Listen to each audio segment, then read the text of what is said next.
Ooh, welcome to a very spooky vlog. I mean, not really, but we're trying to keep everything Halloween themed. Welcome to the Halloween vlog. Oh, Amazon's finally delivering. I need that for cooking. These vlogs can get long, so we do time code them if you want to jump around or skip stuff. There are gaps in the red play bar as it plays, or you can open up the description and see a big list of blued out numbers, and you can click on those, watch what you want, skip what you don't. It's October 27th as I'm filming this, 6:17 p.m. We do have should have a full vlog for you, as we are going to make a spooky themed meal from a cool new cookbook I got. We're doing a spooky Halloween themed, mostly junk food taste test. I should probably not film that. I haven't put the things away. We've got a bunch of movie reviews, a lot of them horror related. Like I finally watched Talk to Me and The Monkey, and Mary and I saw the new Chainsaw movie, and Chainsaw Man movie, and something else. Oh, we finally watched Werewolves Within, so we'll be reviewing those. We got a spooky cocktail coming up. We should be doing some kind of horrific unboxing. We got some spooky Disney pins, and it's gonna be a good time. No travel update, because there's nothing new to talk about this week, maybe next week, and that's about it. So we gotta run over to we should be showing off the full set outside of the Disneyland mansion of the Hallmark ornaments of Haunted Mansion, plus some other spooky ones too. So without further ado, let's get to the vlog. Hey everybody, welcome to a cooking video where it's gonna be a two-parter. Technically, I could have made this in one go, but honestly, it's gonna be easier, and we're getting such a late start because it is October 27th, and it is 7:46 p.m. And we're gonna make something very spooky for Halloween. I found this really fun book. Think charcuterie, but it's scare-cuterie. I really think it should have been scar-cuterie. That is all edible. That is all food. But today we're here to make stuffed skull meatballs puffs with pesto. Pesto. Say it with pesto. That's not right. So we got a mold that might work for the puffs. We got all the ingredients for that, but we're gonna make the meatball puffs tomorrow. Tonight we're just gonna make the pesto because it does say to make the pesto in a mini food processor and then use a large food processor for the meatballs. My small food processor is too small for the pesto. I'm hoping my big food processor is not too big for the pesto. But this part's gonna go fairly easy. The most work we're gonna put in is freshly grating 2/3 a cup of Parmesan cheese. So of course, this is some older Parmesan, but I mean, listen, it's cheese.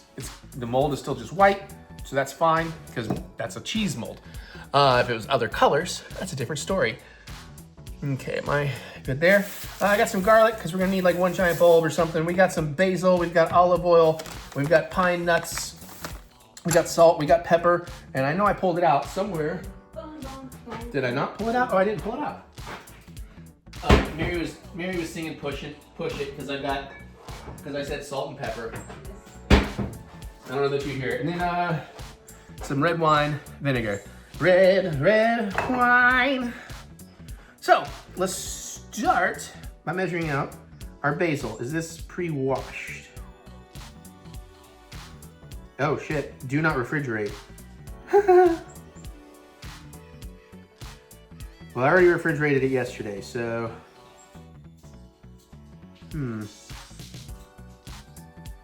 Rinse before using. Crap baskets. All right, well, we'll come back to that. Let's work on the cheese first. We're gonna grate up. Which way do I want? That way, maybe? Yeah, we'll make it real fine. Make it fine. So 2/3 a cup of Parmigiano Reggiano. I don't know why I tried to put an extra I in there. We'll just take all that off. All right, let's get to grating. It'll go easier once we get going. Get to a flatter edge.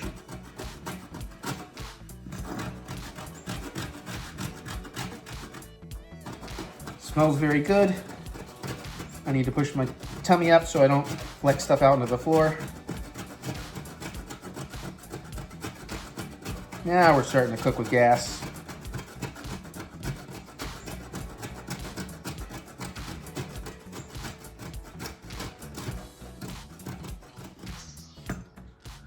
get a sense where we're at. I know it's not quite there, but start loading up this 1/3 cup. And we need 2/3 a cup for this. All right, back at it.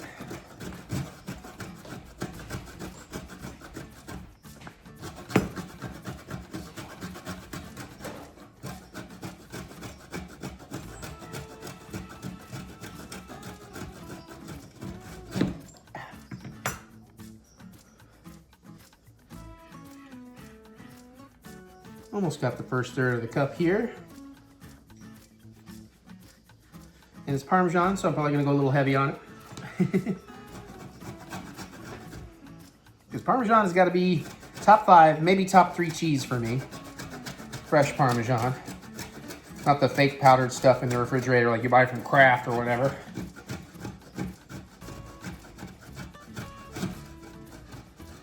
Granted, don't get me wrong, Parmesan is very expensive, so I'm not hating on you if you do like that. I just don't like that. I will pay for Parmesan. For real Parmesan.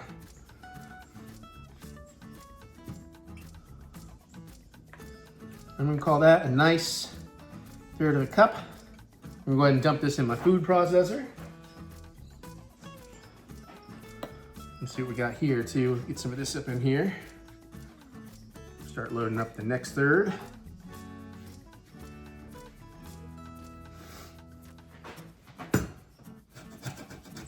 We are going to need more parm for the meatballs too, but I'll grate that tomorrow when I make them.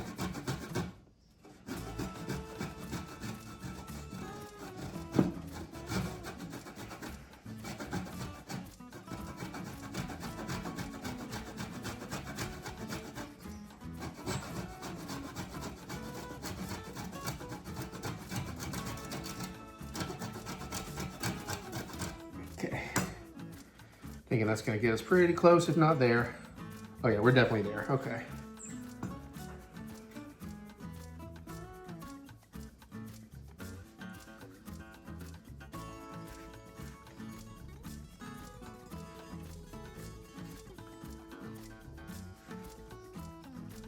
Cool, so there's our 2/3 cup of parm. Into the food processor, flyboy. Okay, so we're grated. Let me get this out the way. Get this out the way. Yeah, that'll work.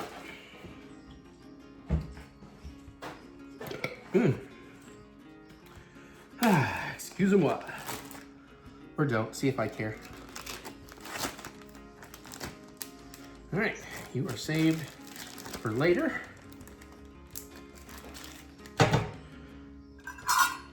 Let me get a paper towel to set these on because I'm going to get rid of the cutting board here in just a second.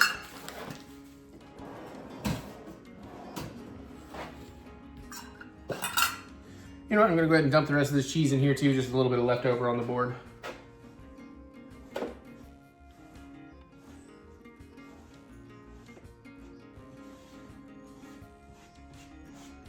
Not a whole lot, but better than throwing it away. Okay. All right, so let's work on the basil. So we're gonna stuff 2 cups. So we do have to rinse it. That sucks. Didn't think I'd have to get my hands wet. See if we can get you an angle on what I'm doing back here.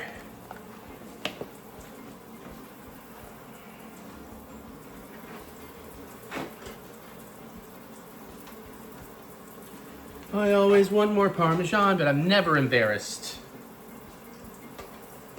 Take my cup back here just to eyeball it.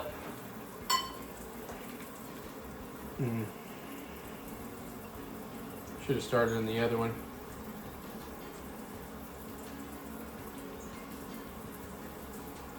Smells good though.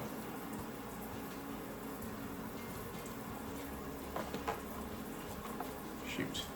I don't know. Let me just get a handful of it out here. I don't think we want all that much of the stems.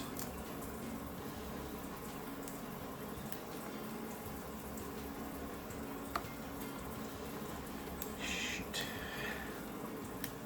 I'm sure some stem, you know, in here is good, but I don't want crazy amount of stem.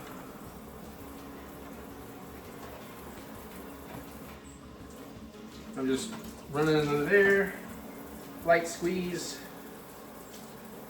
sit on some dry paper towel, and gather some more.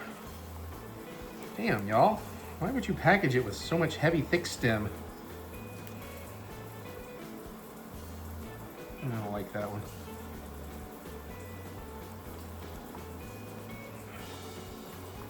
Jeez, so much of the weight in here is just stem. I'm glad I bought 2 packages.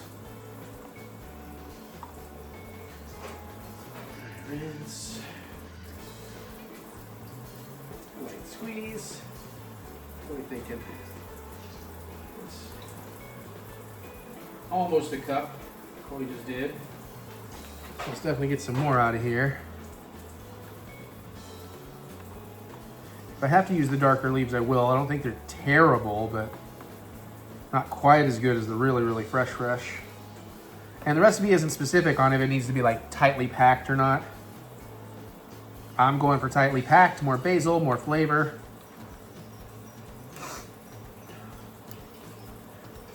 Small stems and small bits in here. I was hoping this was pre-washed. I didn't have a lot of choice. I didn't have a lot of options at the grocery the other night. Went in kind of late. Things were kind of picked over. That's almost a nice tightly packed cup. Let's see what else we can salvage out of here. No, that one's not good at all. No, they're falling apart that easy, it's not good. Here, this guy's probably okay mostly. Unfortunately, my basil expert is aka my wife is busy.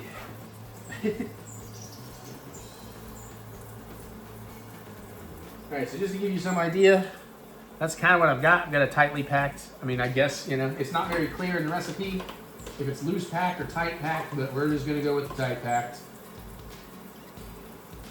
And suddenly, I'm pretty happy that I have my big food processor. Right, let me just clear this stuff off me. The other pack is fresher, a lot more green in there. Set that aside. So yeah, you can see a lot more greenery in there.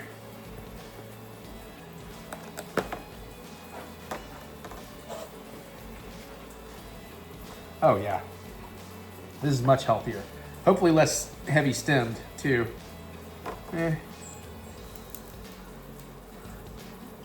Yes and no. Not too worried about getting it perfect because it is going into a food processor.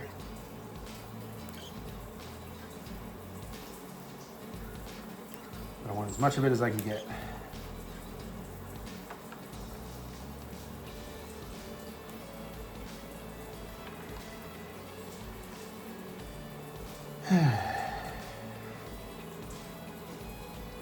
Sorry, I didn't anticipate that I would have to do this much extra basil prep.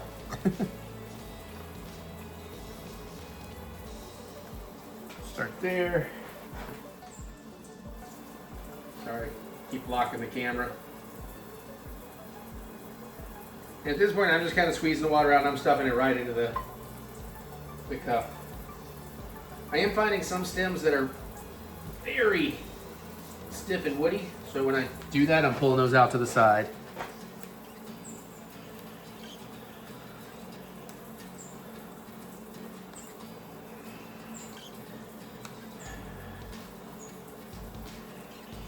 If I had known, I probably would have prepped with a colander. Make this go easier. Jeez, there's so many tiny leaves in this pack.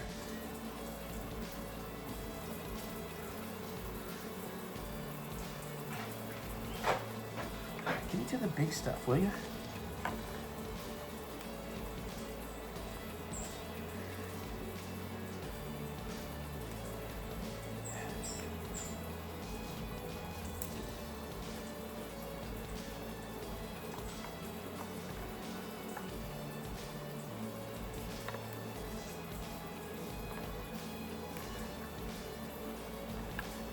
I'm losing patience and getting a little more loosey-goosey now.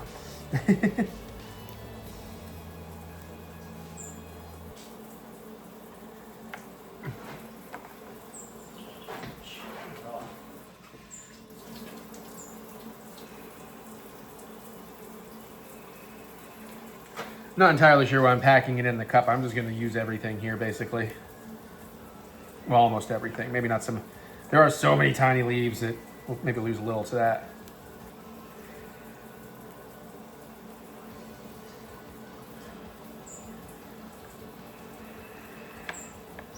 I'm on a bit of a time crunch here.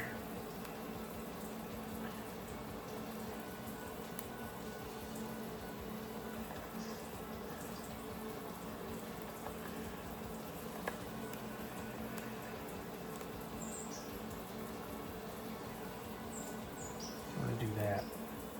This is pretty stimmy stuff there. I guess it does say basil leaves, so I probably should be using less stem than I'm using. Whoops. Too late now. Dumped a bunch in there. Of course, if I thought about that, this becomes a little bit easier to deal with here.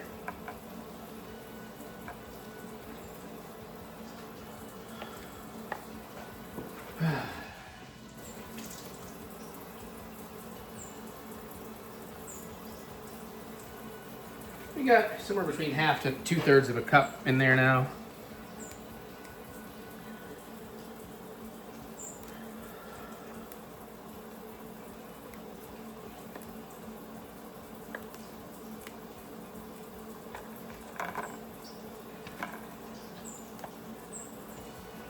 That'll work.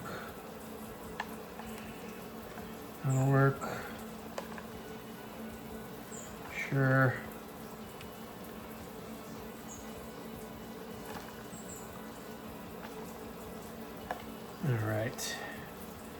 All right, after this we maybe got one more pick through and then we'll be there, and then everything else is pretty easy. On the pesto. Meatball stuff's gonna have a little bit of effort putting into it. But again, most of its prep is done in a food processor, so they'll go pretty quick. It's really more dealing with the pastry and prepping the individual meatballs that'll be a little bit of effort. All right, I think we've about got what I'm willing to work with out of here. I'll probably find a tiny bit more, but yeah.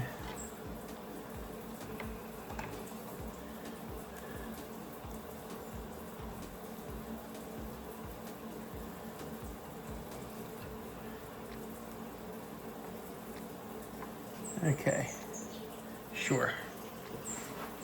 We'll rinse off, squeeze it easy. And I'll try to show you what I got here stuffed best I can, but it's getting almost cilantro sticky on me now. There we go.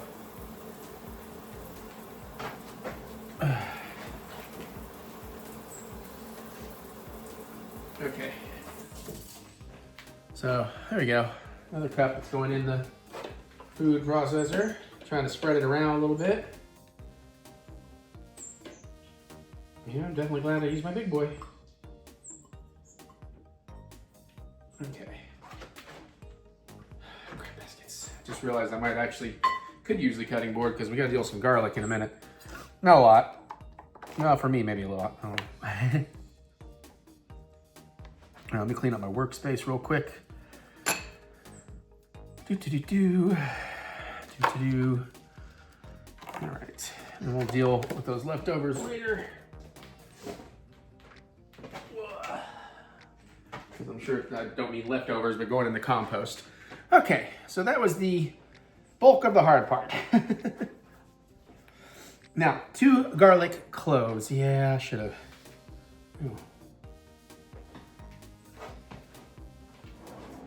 All right, let's pick out a couple of garlic cloves. Here's my garlic, yeah. Like these kind when the bulbs are already kind of popping out. For me, that's about when it's perfect. Whoops, lost a bulb to the trash.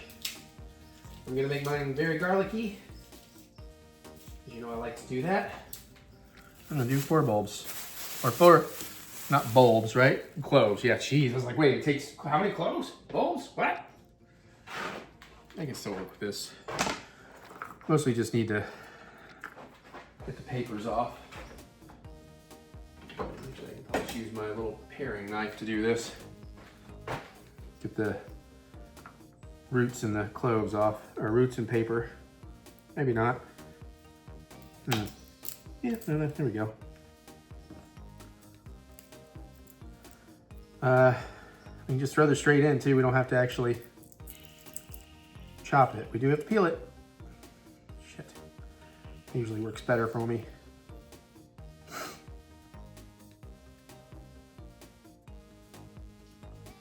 Dang it.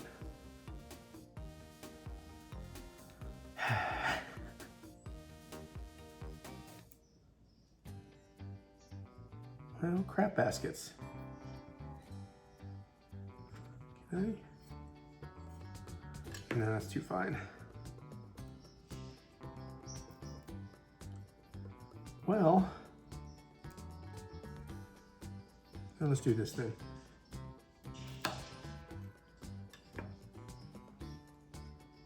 Almost helped. I got one like very thin layer here. I can't seem to get to want to start to loosen. There we go, a little bit.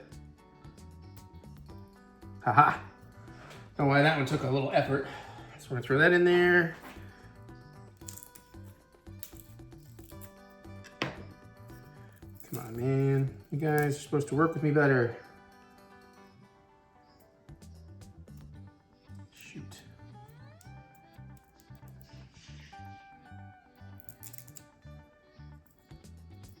There we go. Yep, that one's clear.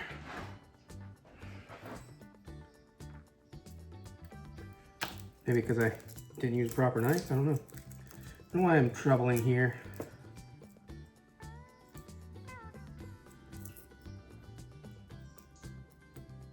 So, you know, I mean, a pesto is one of those things, like a sofrito or things, you know, where you can kind of make it your own however you want. You can go a little heavier on things, a little less on things, mix things up.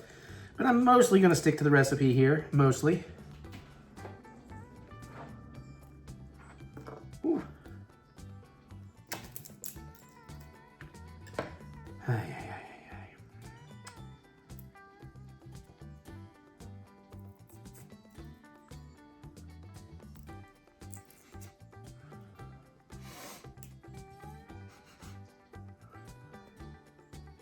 All right, the fireplace is on. Oh, that smelled fire.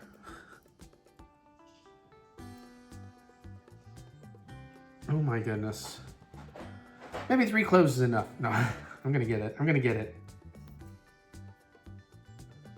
Ay, ay, ay.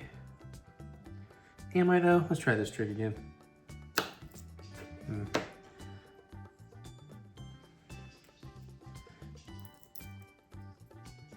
See, usually I find when the bulbs are or the cloves are trying to pop off the bulb, that they are much easier to peel, but I don't know what the deal is today. Okay, that one is peeled. Tiny bit of rot though I want to get off here. There we go. Okay, this guy's in.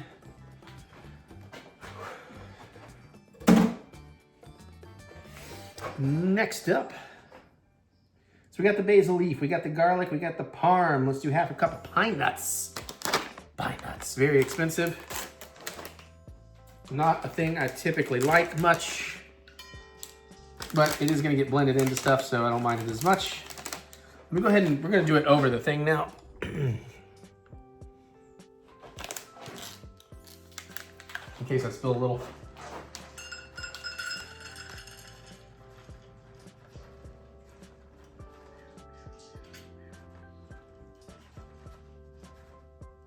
That's good. Alrighty. And then we need half a cup of olive oil. I'm surprised it doesn't ask for extra virgin olive oil. That's a lot of oil, but it is a primary ingredient of pestos. Almost there. There we go.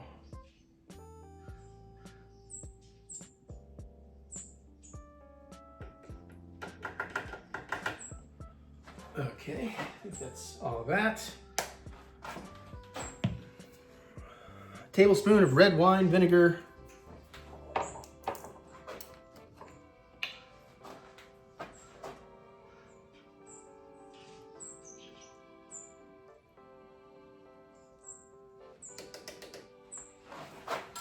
And then, pinch of red chili flake. I forgot to get that down. Got that.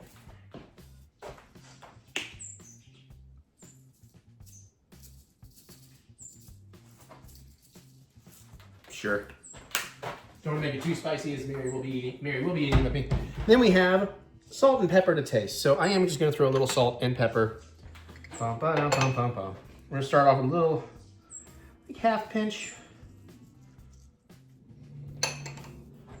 And I don't mind it being peppery, so let's do a few grinds. There we go. All right. Some oil in there? I might have. Yeah, shit. Okay, we're good. Now, I need to make some room.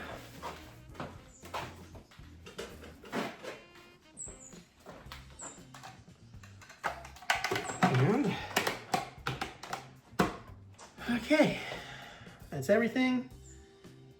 Yep, blend to desired consistency, so puree. You might need to pulse a little bit.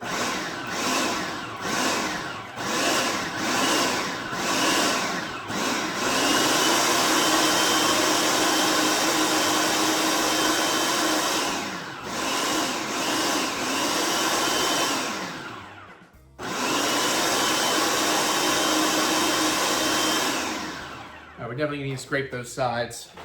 This looks really cheesier than the picture. It's not as vibrantly green. I probably needed more basil.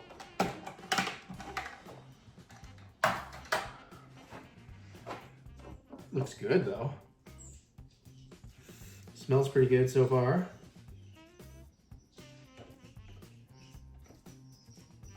There's a big old cheese clump in there.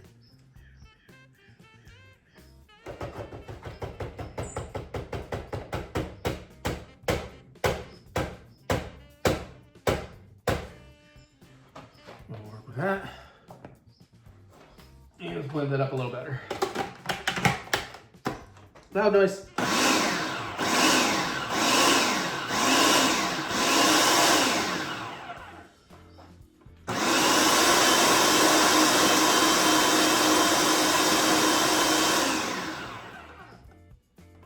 Okay. Definitely. I use 2/3 a cup. Yeah. All right. Now we're gonna taste that. That's about the right. It could probably actually get blended a little bit more. But let's go ahead and taste for seasoning in case I need to throw some more in there.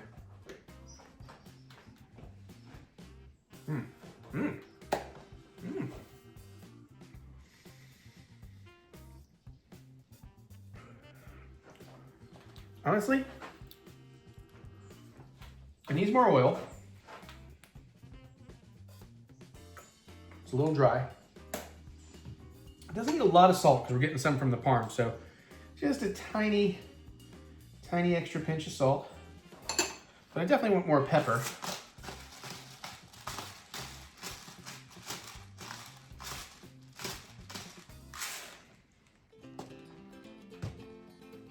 And we give that a nice little blending, and I think we've got it. Loud noise.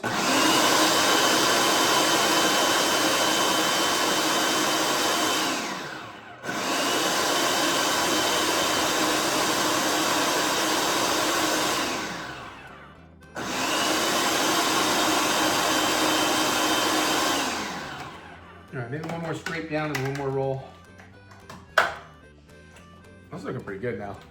Still not nearly as vibrantly spooky green. I probably actually did just need a lot more basil. I don't really have anything else I can put in except cilantro, but that's not really the flavor profile we're looking for. If I had parsley, I could throw some parsley in. I don't get basil, it's just it's such a different type of basil. Yeah, it's not the right kind of basil. This is definitely coming out a little more cheese heavy, but that's gonna taste. It tastes pretty good.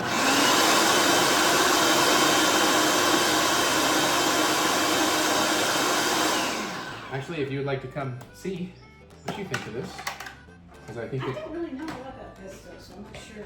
Well, I'm not huge on it. Not huge on pesto. It's just a matter of, does this taste good to you? Tastes pretty good to me. I did just update it a little bit though. That's much better consistency.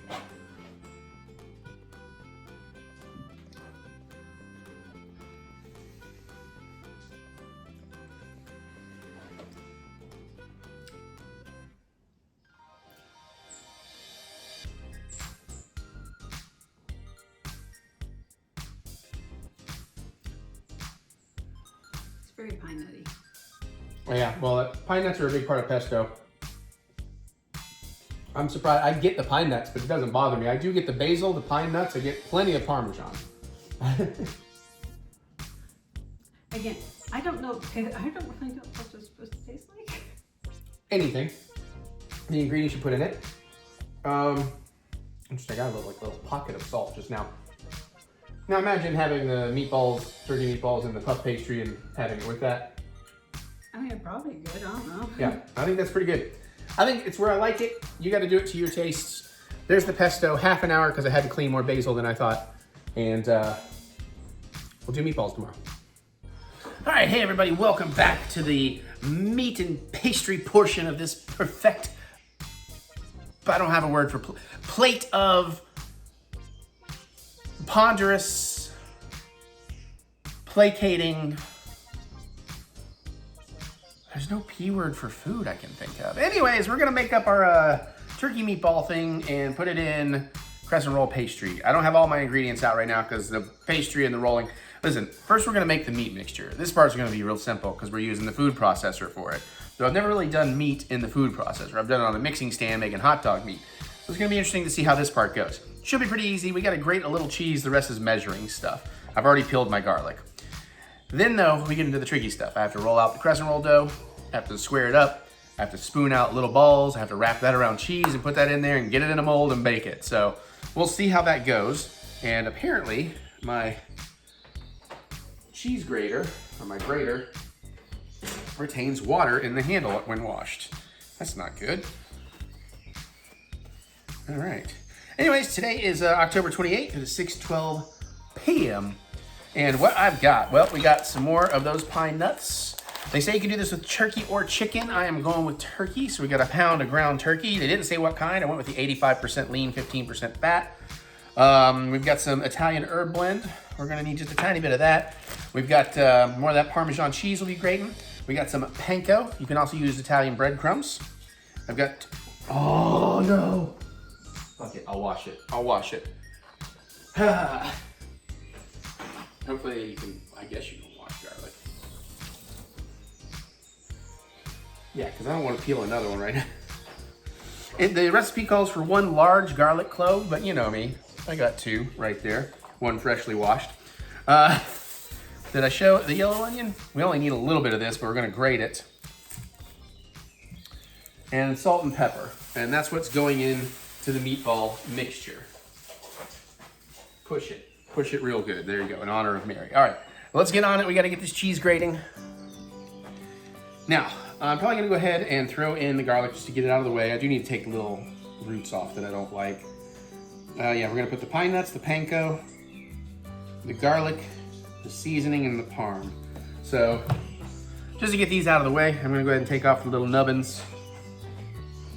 I'm gonna use a fancy knife because I'm not doing heavy work here.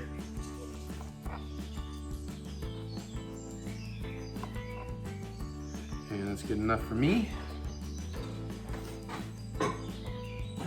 And like I said, just get them out of the way of the cutting board. I'm going to toss these in the food processor. Boom. Okay. Now, well, I might as well get some measuring done. Let's get this out of the way. So, 1/4 cup of pine nuts, 1/3 cup of panko. So, pine nuts, let's start with this one. 1/4 cup. Actually, let's just go ahead and bring you up and over while I do this. We can do it over here.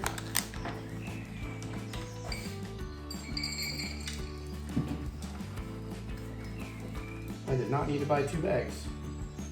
I mismeasured somewhere. Oh, I got more pine nuts to make more pesto later. So, there's the pine nuts in. There's the lovely Mary on camera. Yeah, well, because I was showing them, I'm measuring over the... She's a vampire for Halloween. Need 1/3 cup of the panko or breadcrumbs. I said Italian breadcrumbs, but it says breadcrumbs. I guess you wouldn't want Italian because then you're already putting Italian seasoning in there. Fresh batch. Nice. Oh, good. I can actually get this in here.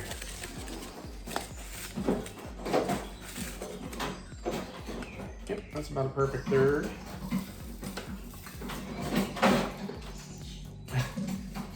Are you trying to find my... Yeah, I eyeballed like every drawer, man. I don't know where my rolling pin is. I may have to borrow Mary's. It's been a minute since I've seen it.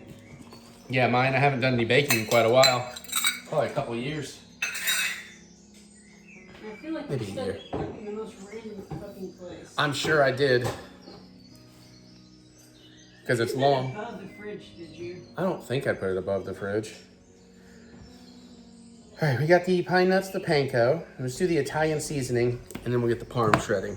How much Italian seasoning? I already forgot. It's like a teaspoon, I think. Yeah, 1 teaspoon of Italian seasoning. Italian herb blend is the same thing as Italian seasoning, yeah? I just doubted myself, but I think, yeah, that makes sense. Okay, I can't get the, there we go. All right, we got a teaspoon. I'm gonna give that a heavy portion.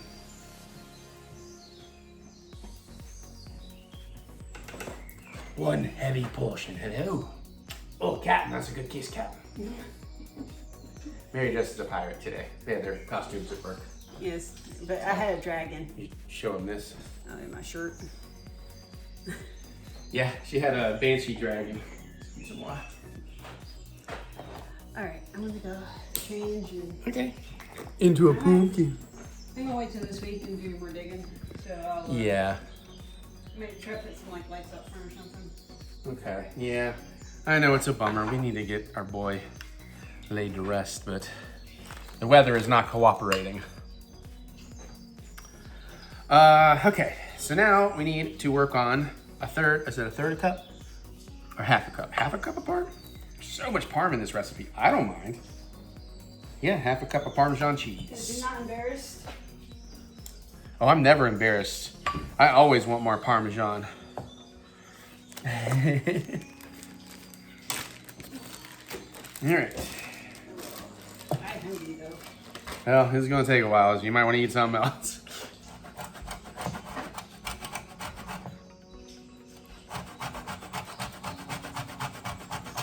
All right, gotta protect my belly so it doesn't fly off into the floor.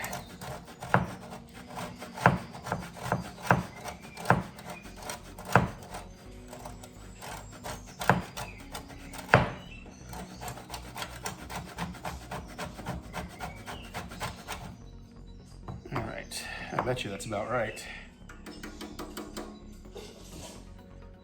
Yeah, that's pretty close.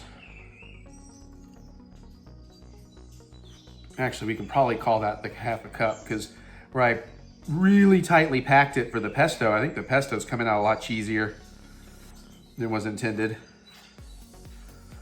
Yeah, I'd say that's our 1/2 cup. We'll take the board scrapings and throw that in there too.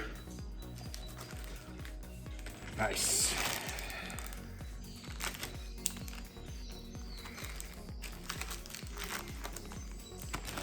Okay.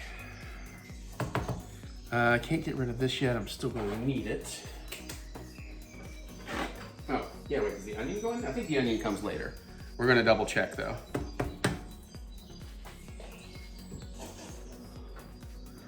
Okay, so obviously I'm just putting this, well, let's go ahead and switch back to processing mode because we're going to have a little fun over here, I believe.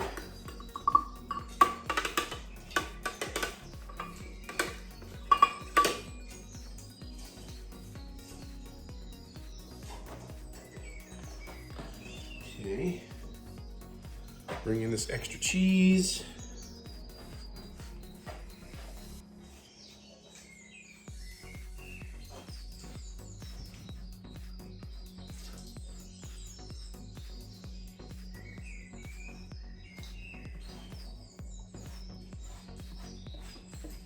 Much of it as I can get.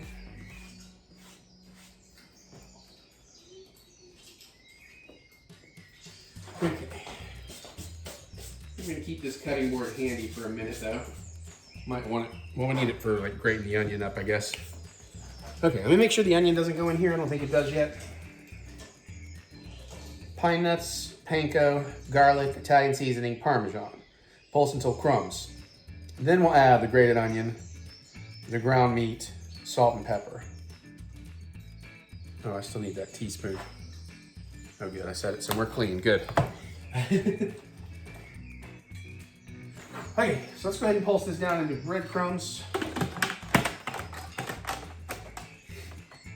Oh, helps if I actually plug it up, huh? Okay.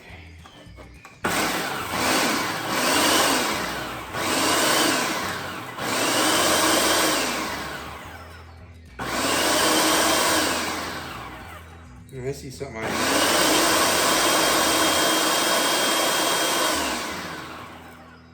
Okay. I was a little worried my garlic wasn't going to chop up.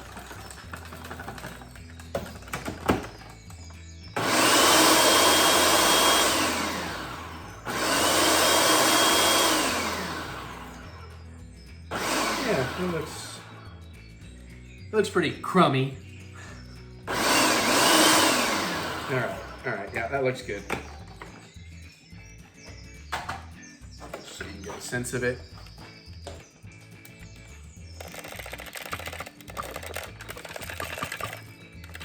So yeah, got a piece of pine nut or two in there, but it'll get blended further down when we get the rest of the ingredients going. So now let's grate some onion. Ooh, crap. Decided, yeah, we'll just use the same size, it's fine. And we don't need that much onion, so I'm just gonna chop off a little chunk here. How much onion? 2 tablespoons of grated onion. That's not a lot.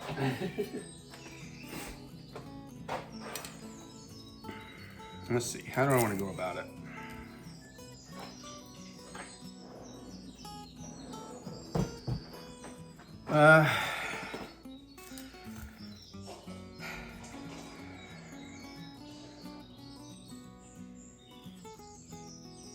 Okay, got a plan.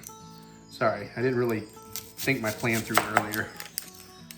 All right, we'll take that, we peel a layer here.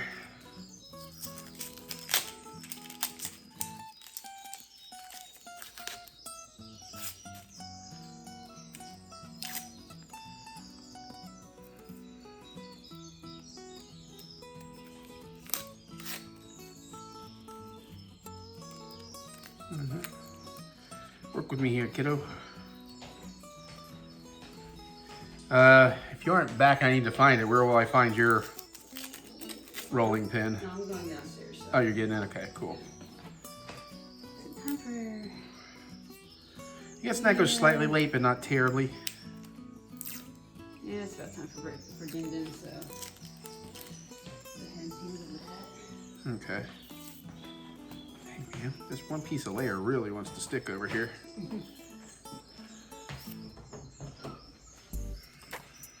Oh, Jack's running. Mommy's getting your noms, buddy. Give her a minute.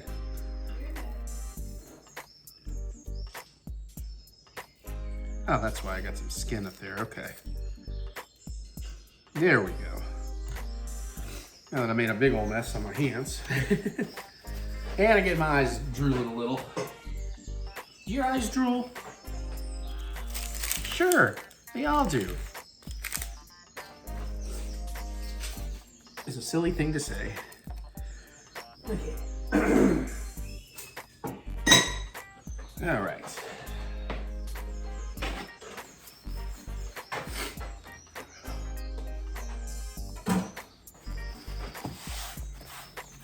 Okay.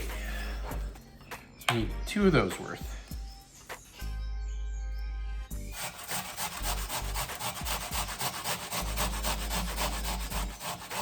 That is not doing the trick. Let's go with larger. There we go.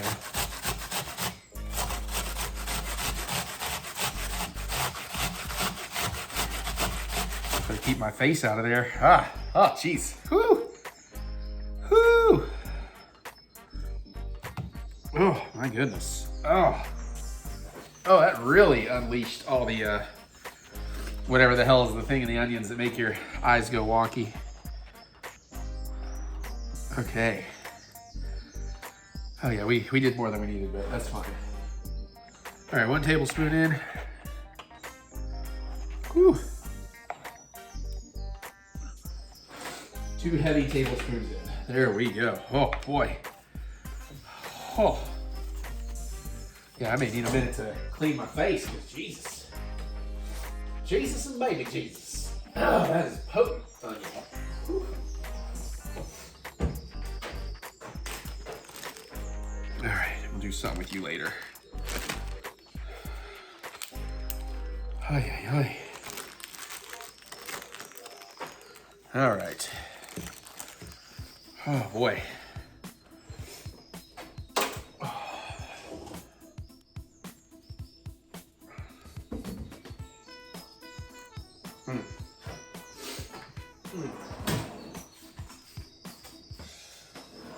Grated a little more than definitely some more than I needed, but okay. Whew. All right. Oh, let me clean up a little bit here real quick. Oh my goodness. My eyeballs all of a sudden are like, wow.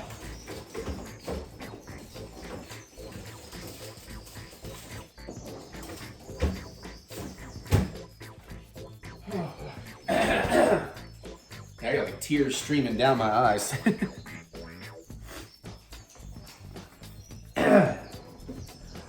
We're amassing a huge collection of McDonald's napkins because of Monopoly. Oh yeah, look at that from my eyes. Okay, all right. Jack, honey, be cool. Actually, where's that one? Actually, hang on, let's move these molds out the way. I'll show you those in a sec. Let's get this meat. Can I just peel that? Oh, I can just peel that. Cool. Oh, can I? No, there's another layer down here. Okay. Jack, honey, don't be losing your little mind. Mommy's gonna come back and bring you some beautiful noms. You know Mommy won't forget you. Daddy might be done working in time for us to go to the basement tonight, buddy.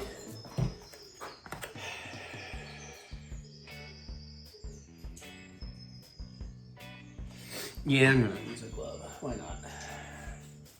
Because I kind of want to break this up a little bit as I put it in there. Just help the food processor out a little bit. Oh, that is... I don't think I've ever worked with ground turkey. That's like super...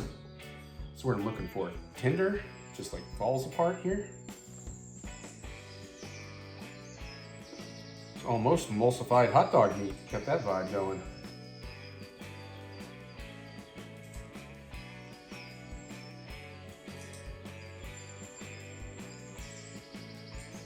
Okay. There's that.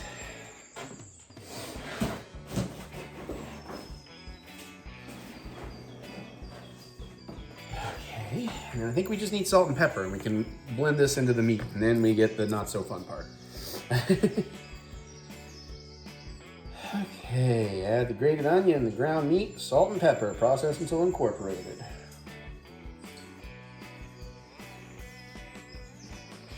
Oh my goodness. Okay. Oh, how much salt and pepper? It's like a teaspoon each. Teaspoon of salt, teaspoon of pepper.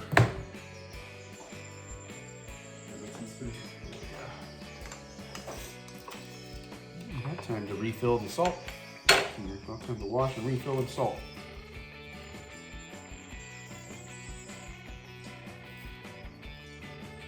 And then we will kind of eyeball pepper here. They need to make a motorized grinder that can like weigh itself or something, and then you pour it, like put a cap on it and you tile in, like, hey, I need a teaspoon, I need a tablespoon. If that exists and I don't know about it, please let me know.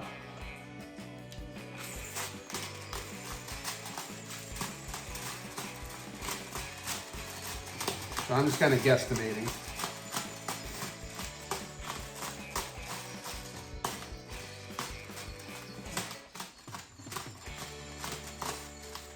That's pretty close. Sure. It's a little over peppered. It tastes nice. Okay, so now we incorporate.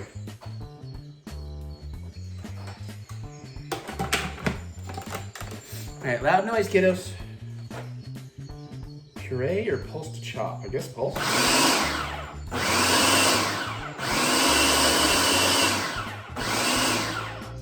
Oh, that really is emulsifying.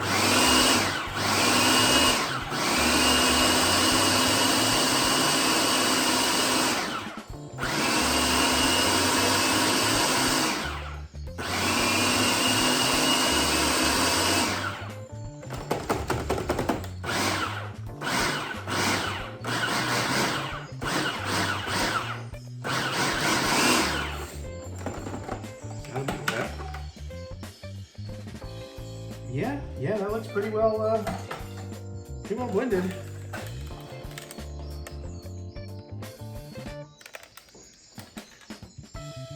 Okay.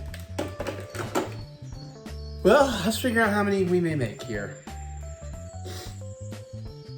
So we want to add a tablespoon of meat each. I need to set up a tray. I didn't do that. We got 1, 2, 3, 4, 5, 10. We can make up to 20.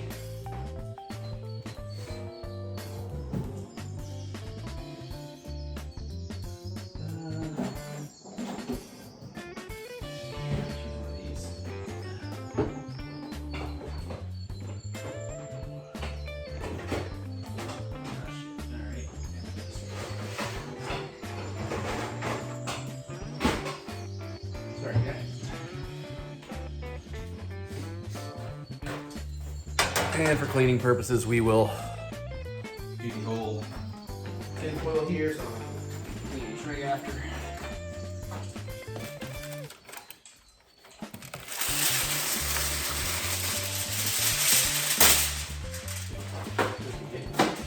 Close to time to replace that, maybe. Oh, I have my pesto. Hold on.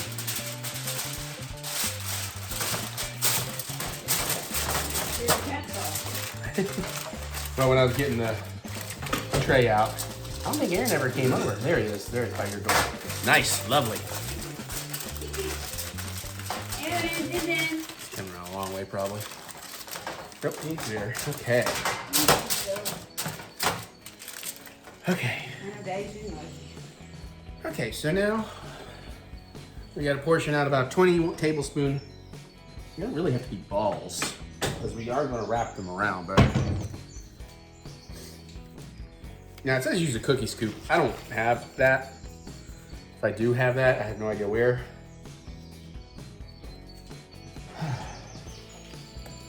So we're just going to grab a tablespoon measurement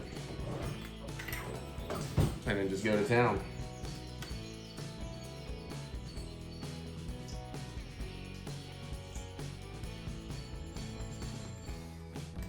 Maybe. And this is probably why I need a cookie scoop. Get them out of here will be a little tricky.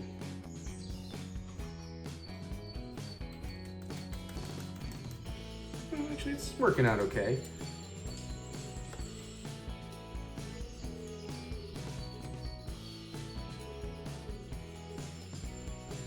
Spooky noises out there. Come on. Come on, guy. There we go.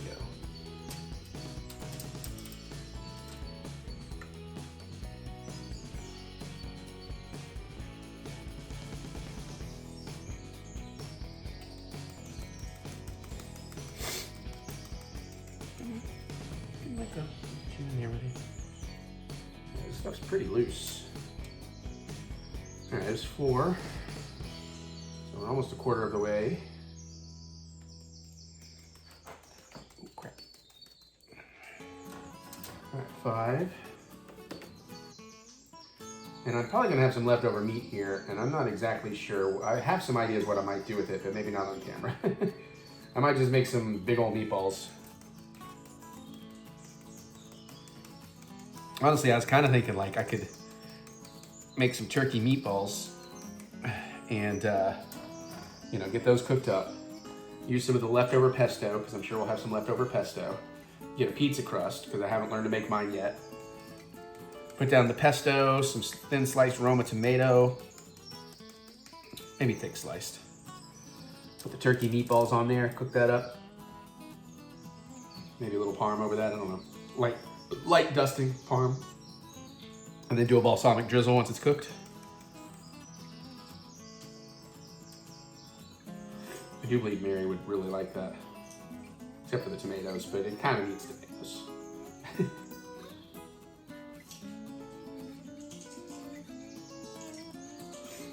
Yeah, these are not, oh, I didn't think this through, by the way. I don't think these are gonna fit in my mold correctly. I forgot that my mold is not the size I wanted. So we might have an issue here.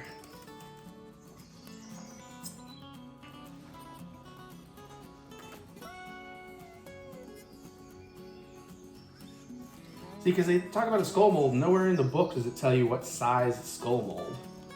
And I had to order it, so I was limited on choices, but I thought we got something to be the right size, but we'll see.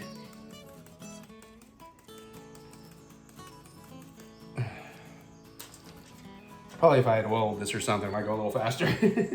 We're making pretty good time here.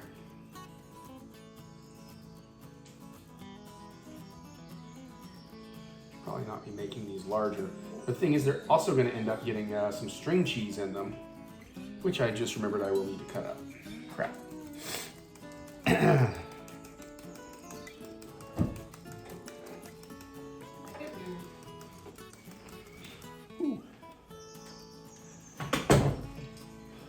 Aha, thank you, Mary. Yeah, I'm a little worried about if these are actually gonna, at this measurement, if these are gonna fit in those molds. Because I also have to wrap these balls around a piece of string cheese, like a chunk of it. Oh. I forgot that I was gonna try and figure out a new measurement first, but we'll see how this goes. Yeah, I kind of feel like you're gonna have to do like half that size. Right?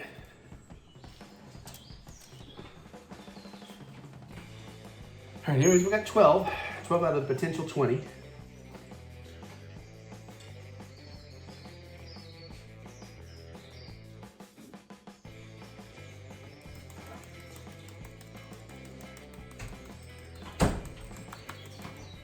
I also don't have a cookie scoop, so I don't have like the little push.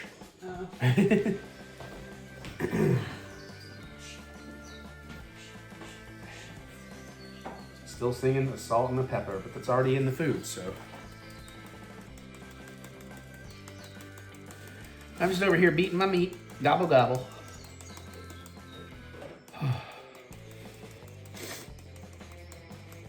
You ever beat your meat so much your hand starts getting tired?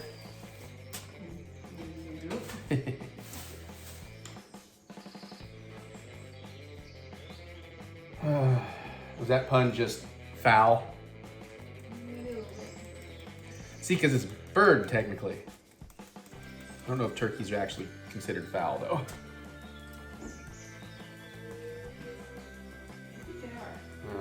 It's an excellent joke. It's an excellent joke.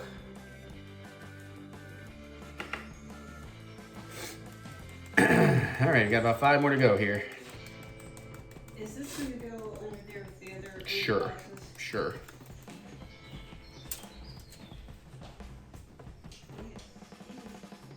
All right, build up 4 more here.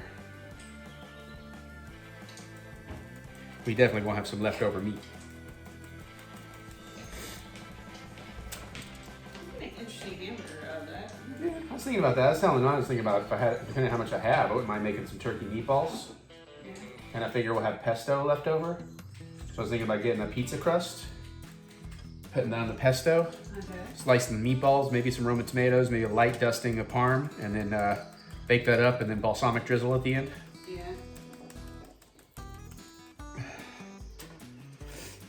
In our ample amount of time to eat stuff. All right, 4, 8, 12, 16, 17, 18. We got 2 more.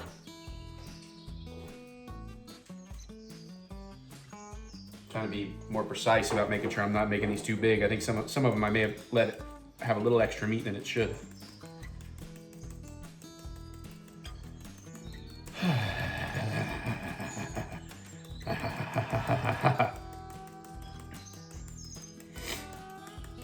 Oh my God, come on. There we go. Oh, all right. Oh shit, I don't think I fapped any onto me, but I have seen little flecks flying, so I'm kind of lucky. I probably should have put on an apron. But we're at the last step here, so. Yep, you can do it. There you go. Okay, we got 20 little mini turkey meatball motherfuckers. I only did 20 because that's how many I can fit in the molds. So unfortunately, now I can cut my string cheese and then I gotta work with the stupid pastry. How long has this taken so far? Yeah, that's about right. And I'm gonna say there's about 1/3 of the mixture left. Pretty easily 1/3. And we'll just leave that alone for now and figure it out moving forward. Okay. Let me get this out of the way so I have a little more out, maybe. Running out of counter space. It's partially my fault. I can sit there while it's warming up. We can put these molds, which I should show you the molds. So these are what we got. Silicone molds. Obviously they're ice trays, but I don't know. I mean, now you do have this back skull space too, but I don't know. We'll see how this goes. Okay, so string cheese, right? We're gonna cut up the string cheese real quick. I don't need as much as it says. How am I doing string cheese?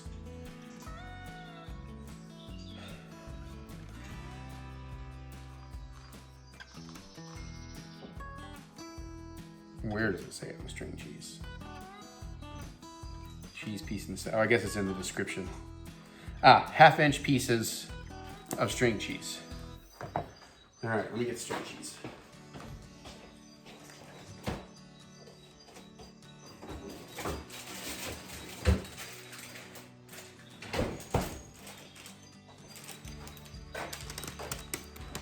Actually, before I do that, because this may save me some issue later. We're gonna roll the dough out to 1/8 of an inch. 2 1/4 inches squares. I think I can get away with, might be able to get away with a smaller baking mat. So I can use my Giganto.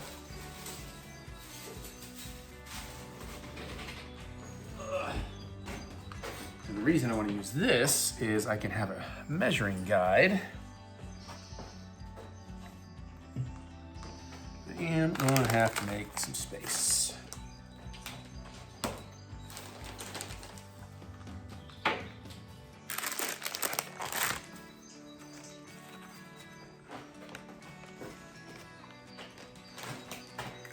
Yeah. You got knives, buddy? You not eating your nuts?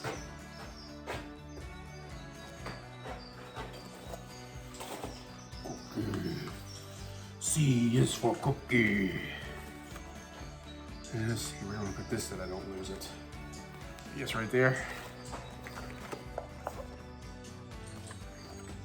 Hopefully this is big enough for the crescent roll dough. Shit. This will also give me sort of a size guide. Oh. Sorry, Cheeky G. Hopefully it didn't land on your head while you're eating. Certainly didn't stop him. This is too tight for my wrist. That's gonna cut circulation. Okay, so I want a little plate to do this on. No, actually, we need like 20 pieces. So that's centimeters. That's inches up there. That's inches down there. Okay.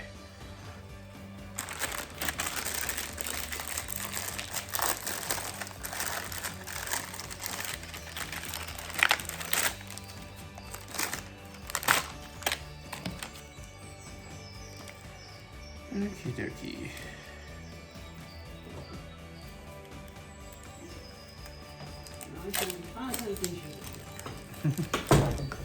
Alright. Get a little spray of kniff.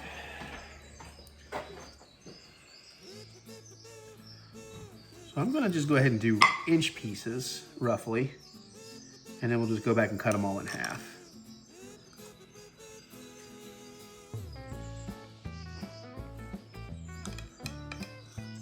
Or do it like that, I guess. That's a little sloppy. That's fine, we'll do it like that.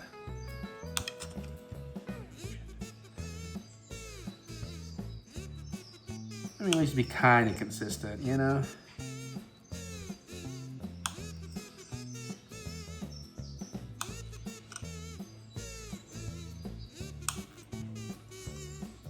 One, two, three, four, five, six, seven, eight, nine. Oh. Man, if I had gotten 10 pieces out of there, it would have been perfect. Just cut up 2 sticks. Which also tells me I'm supposed to make a lot more of these. Because they say to cut up 6 sticks.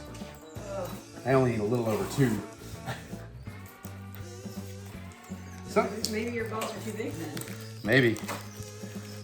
We'll figure it out as we go.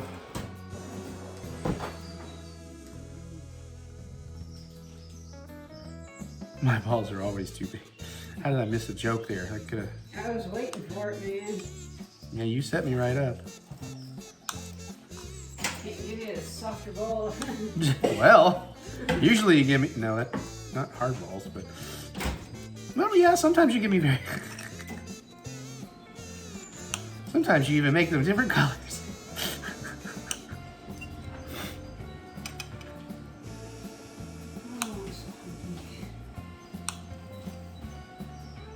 I might have been further along if we didn't have to deal with the heater guy again, but probably wouldn't be that much further along. Nah, you would have flipped around. And I would have found out. All right, 1, 2, 3, 4, 5, 6, 7, 8, 9, 10, 11, 12, 13, 14, 15, 16, 17, 18, 19, 20, 21 somehow. You can't do it. I am so good at this. All right, so anyways, we got our little bits of cheese. We'll set that aside. And now hopefully this mat is large enough to deal with the pastry. I might not need 2 cans.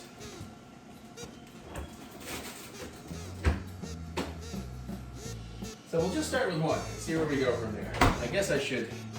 You know what though? I may need help. I've never opened a biscuit can. Can you believe that? Or I haven't in 20 years. Okay, there we go. Start here. Start here.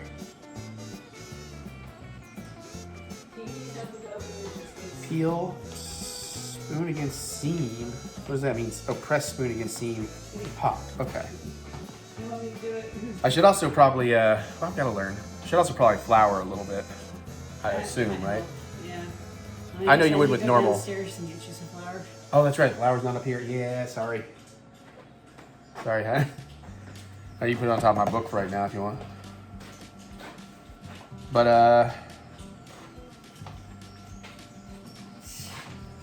once we get this, we'll be in business. I should probably start preheating the oven short. What do I need? I need a spoon. Okay, well, I don't want to pop it open until my things are floured. I'm probably gonna glove up for this too.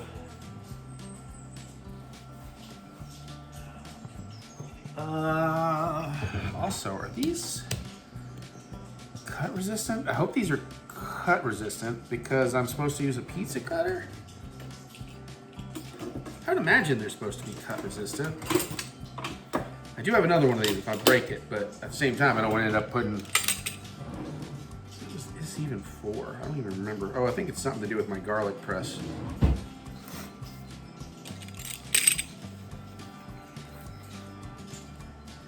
All right, I just need to remember 2.5-inch squares.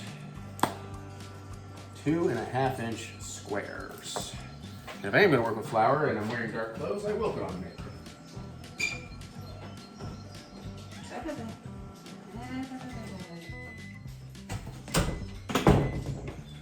Actually, I should go ahead and probably start the preheat. 2.5-inch squares, thank you. What am I baking at? 375 on your oven. I'm sure it's empty, but I'm always paranoid and double check. Yep. All right, oven is preheating.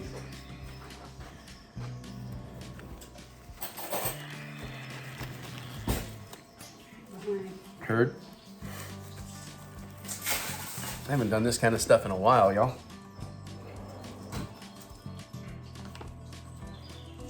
Baking stuff? Yeah. I mean, I kind of enjoyed it for a little bit, but then I just, life, man. Ponderous. It's fucking ponderous.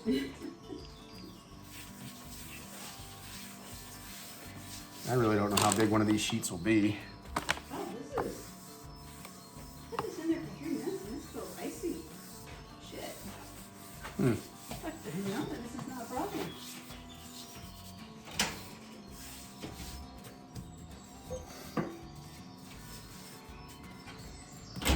Actually, I probably shouldn't be using gloves for this part. Why? I think the flour, I don't know. Maybe I can. All right, well, also peeling might be, now I might need you to do this. Or at least give me, yeah, you know what, I'm just gonna let you do it. I'm sure I could figure it out. But because I have these on, I no longer have my nails. Sorry. There's a spoon for you if you need it. All right, so we're gonna do I this was on gonna camera. do it, but Sometimes they'll just do it on its own. Okay, this did not peel well. I was thinking that looked like a pretty thin peel. Yeah, oh shit, this is glued on good. Yeah, that's not going to come at all, so we'll just... Uh-oh. Miss Expert over here. I can't help it if they glued this funky. I am just giving you... Hold on, I'm gonna have to do this off camera, guys. That's fine. I gotta see what the fuck I'm doing. Yeah, it's... They glued the paper down too good. There you go. I'll move the camera so they can see you. Thank you.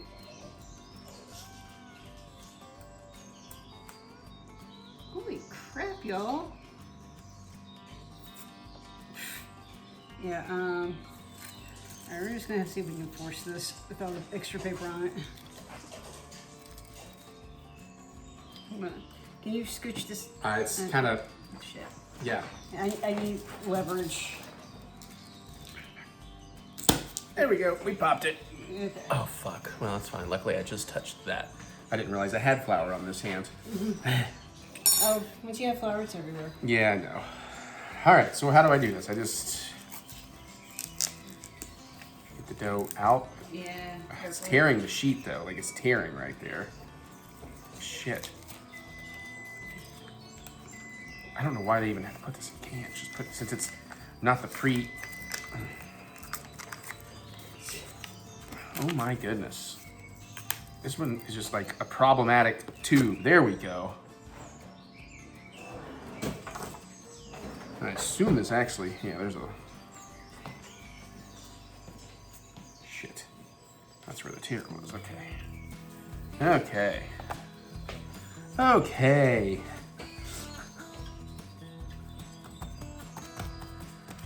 And I have no idea how to gauge getting it to a 1/2 inch thickness. Well, honestly, I'd say you're already there, but... What's it supposed to roll to? An 1/8 inch, I'm sorry, 1/8 inch. Oh, okay, that's super thin. Can you open that bag and just sprinkle a little, if you don't mind, on the rolling pin? That's good. I'll work with that.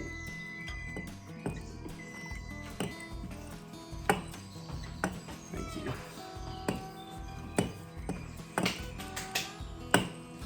Okay.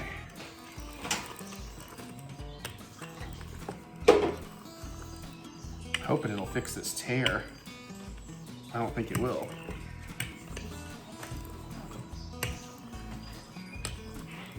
Guys.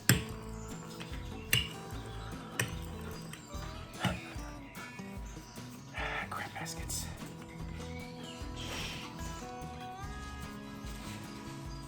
You need to actually flour the top of your dough. Well, I mean, it mostly worked over here, but it's just such a...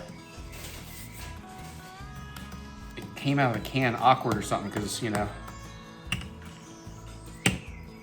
That side's definitely...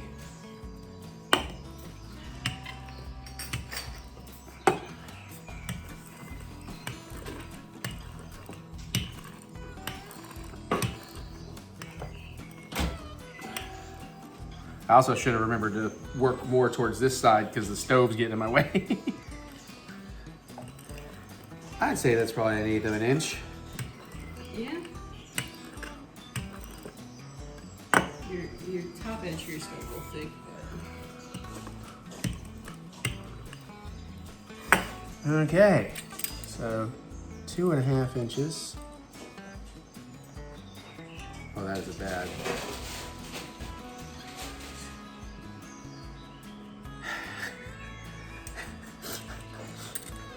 It doesn't have to be perfect.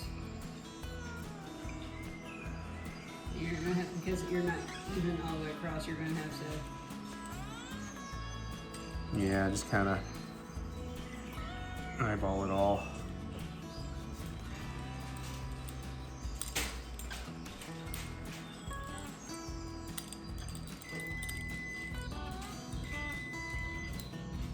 Your edges are going to be all... Well, I'm still gonna kind of pinch them and work them, so Yeah. just want to get them in the ballpark.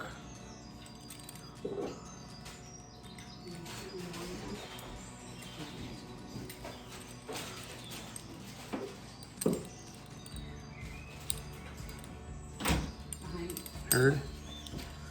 So I've already got 10 pieces.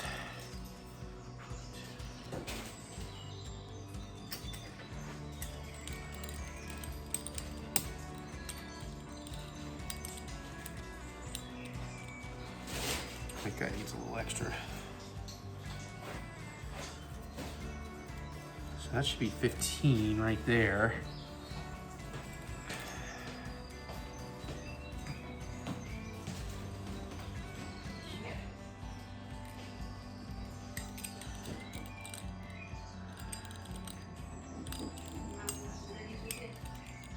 All right, then let's just...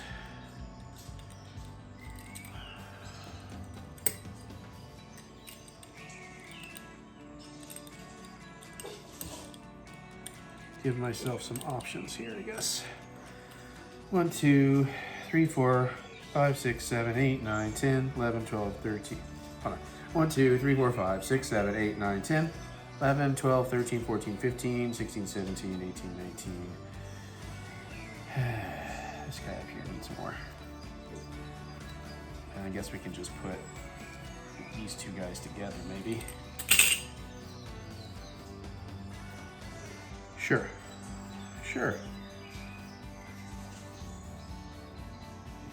Just make that the ugly duckling.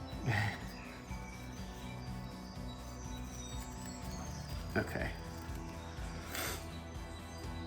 Okay. Now we're getting into some moment of truth type stuff here. All right. I'm gonna take one of these, take a piece of cheese, push it in, and mush it around into a ball a little bit. Droid in the center, one of these guys. Nope, this is not. Well, maybe. Seal the ends a little with a pinch.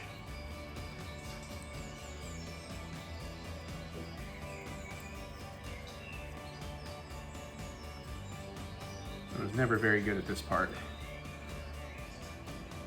Let's see if we can make this actually fit in one of these molds. See, yeah, no, these are way too big.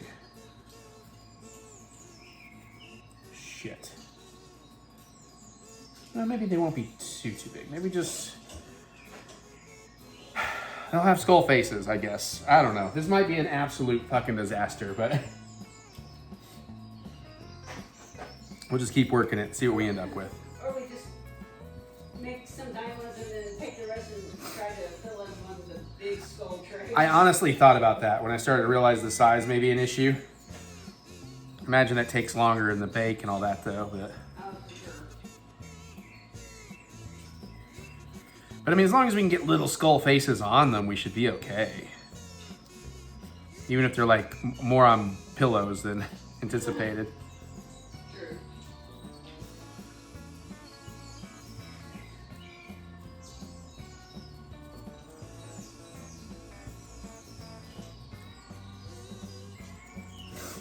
Yeah, actually, this might actually kind of work out.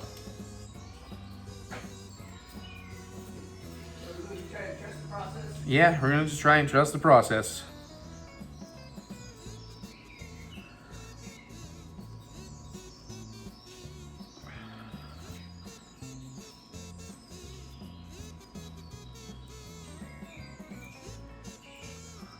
Some of them are gonna come out better than others, I can already tell.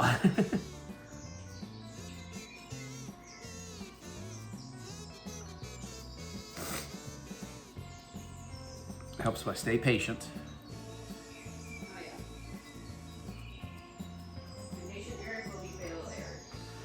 Yeah, the thing is, a lot of this dough is going to stick side by side. It's already touching in the molds, so I have a feeling it's going to come out as one giant thing that I'm going to have to cut loose, but that's okay. As long as we come out looking with somewhat of a skull shape on the faces, and then everything tastes good, I'm okay with whatever happens.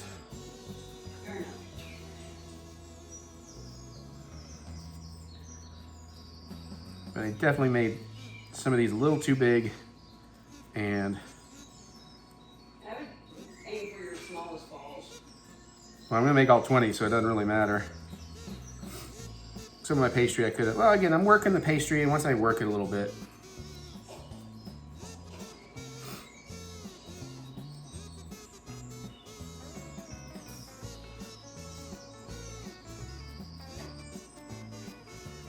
I'm gonna go back in and press these in the mold a little bit better when we're done and I have a more flat surface too.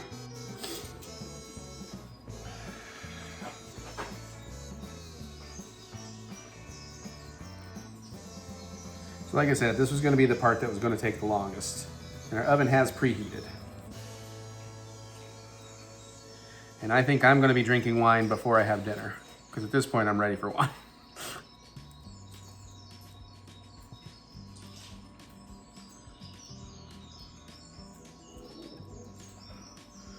Well, we're a quarter of the way there.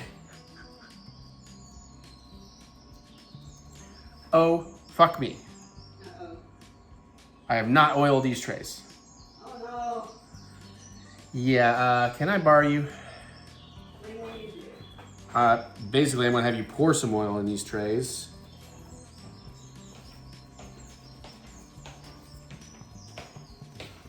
So we're using this? Yeah, I'll just use the olive oil. And then, okay. I mean, they're, as you can see, they are gonna be. Okay, you want just like, how do you want Just kind of drizzle a little in there. I'm gonna use my fingers.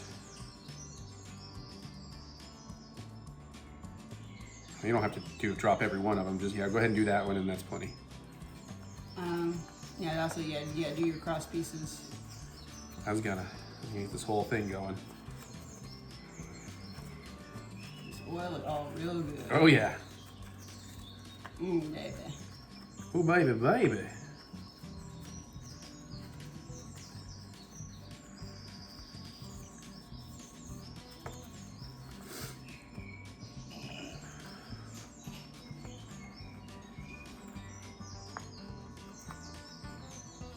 Do we go ahead and do the other one? Yeah, we're gonna do the other one while we're at it. Yeah. Hopefully that's getting into everything. Yeah, I'm trying to work it into the teeth and everything.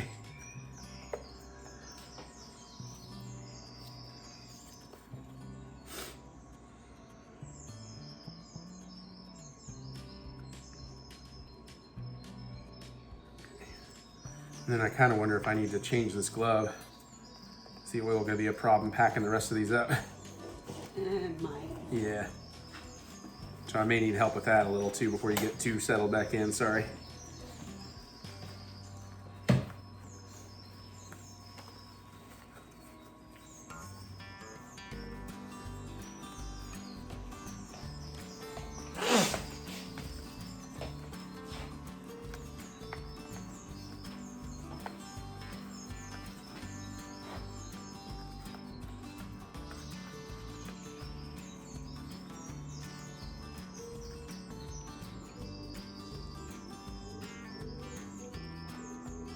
Sorry.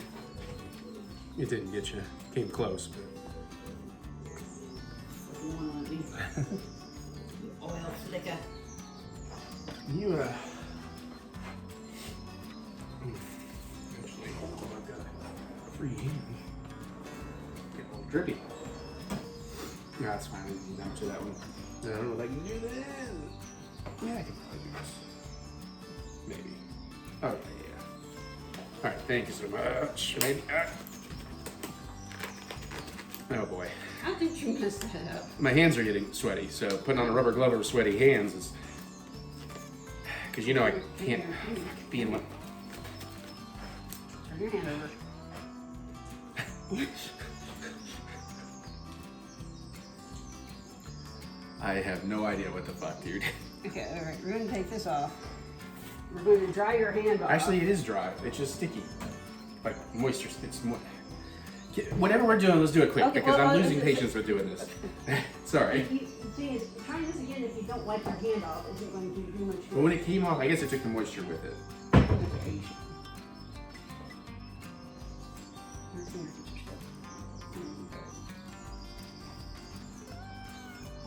I know. I'm just. It's also I'm trying to Patient. put something on camera here, so So that way. There we go. Okay. Thank you. Thank you. Sorry. I was just like, it's not guard my way. Don't get angry at me. Yeah, that may be it too. All right, let's see if we can get these guys pushed back into position here.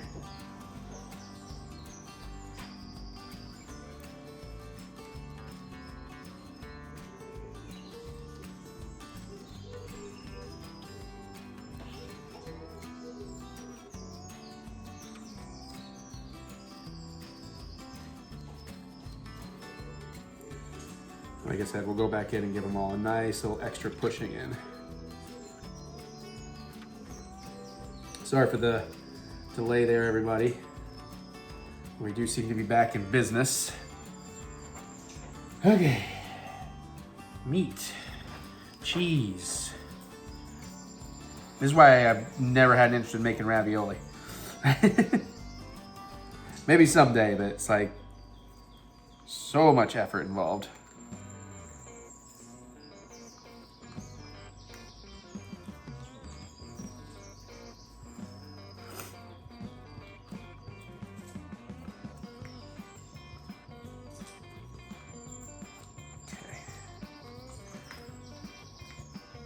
But boy, I'm glad we remembered that before it was too late. Go through all this effort and then just all comes apart because I stupidly forgot a very simple step.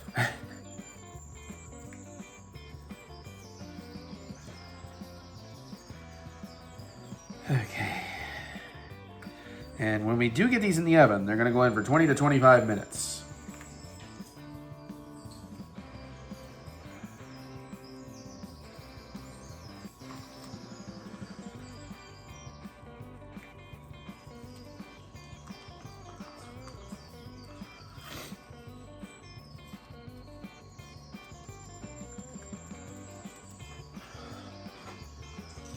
All right, meat cheese.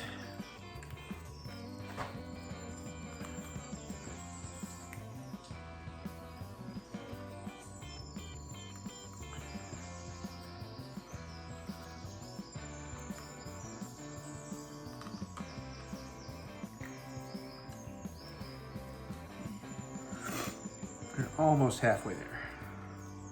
Getting a little more confident in what I'm doing, so it's going to move a little bit quicker as we go.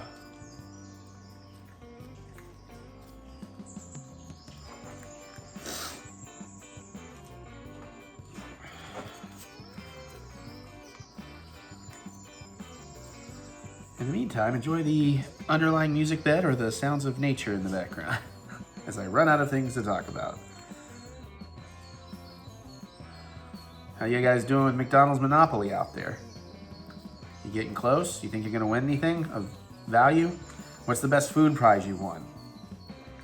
I think we've done a breakfast sandwich once. We've done a snack wrap, or 4 chicken nuggets twice, but everything else, of course, is a couple of coffees. There was one time a coffee or a Coke, but mostly it's all a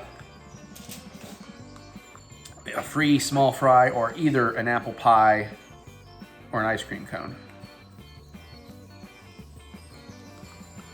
And other than one property, we are in that, that thing you do at the end of McDonald's Monopoly where you're one piece away from winning every prize. Basically the winning pieces. And yes, there was a big scam back in the day, and people might still be scamming with the physical pieces this time, but half the things you order actually just get you a digital piece in the app, and I think that may be the better way to go about it. A lot harder for randos to scam that. Okay, so we got one tray. One tray in.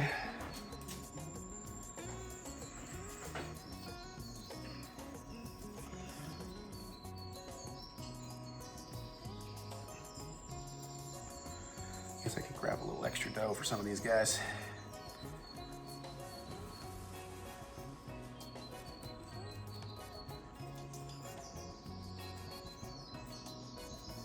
I did not do a good job consistently cutting my dough.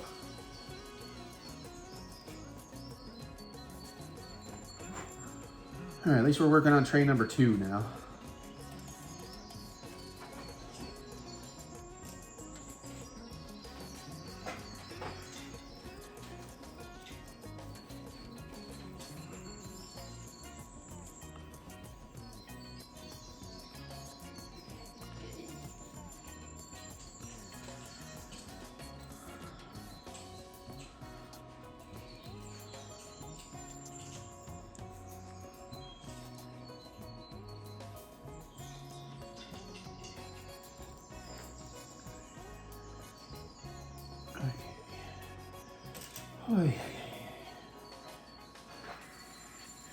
I'm gonna blame Mary for this.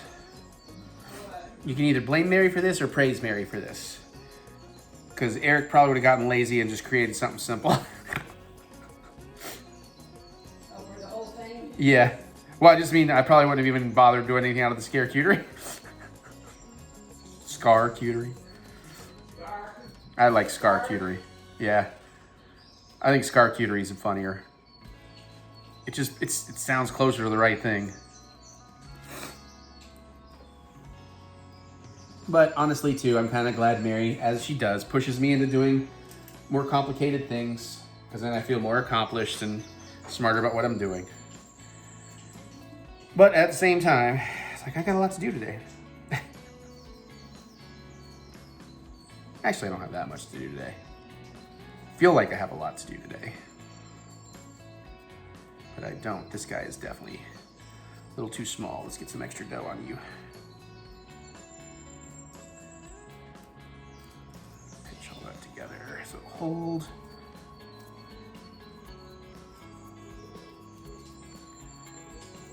Okay, doing pretty good there. All right, 6 to go.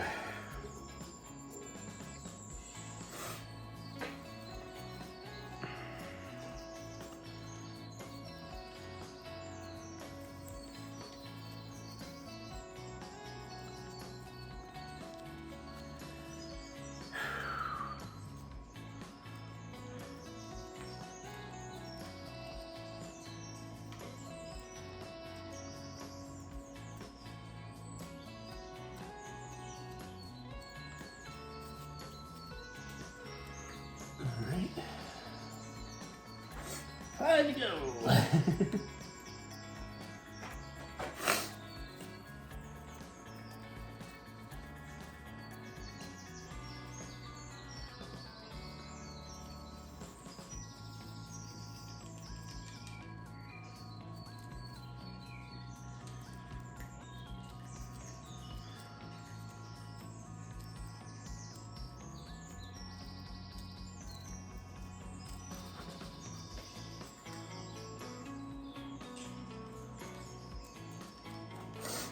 All right, 4 to go.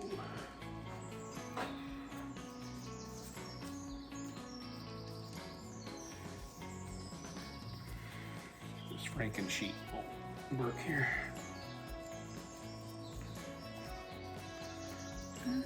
Kinda.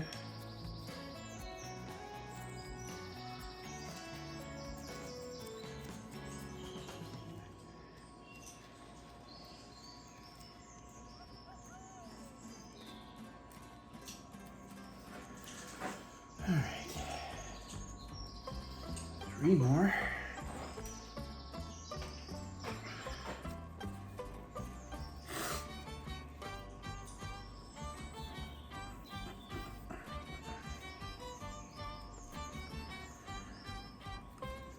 Yep, it's also why I've never been in a tremendous hurry to learn how to make dumplings. Even though I'm sure Mary would love that. Mary does love her steamed dumplings. Maybe someday, probably not on camera, I don't know. Okay. Oh boy, almost there. The final 2, huh?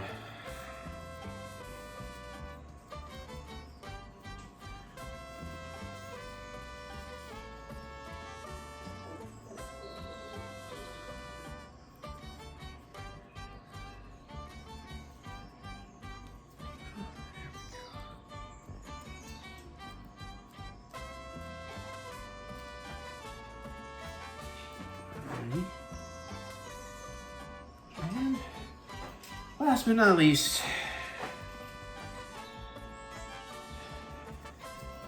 take like half that dough.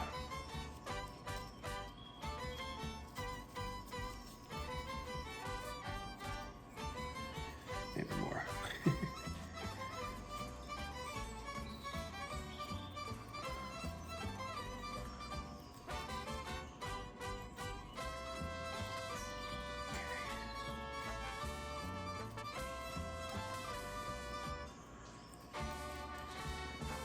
Okay. Okie dokie. I'm just gonna bake them right on this baking sheet. So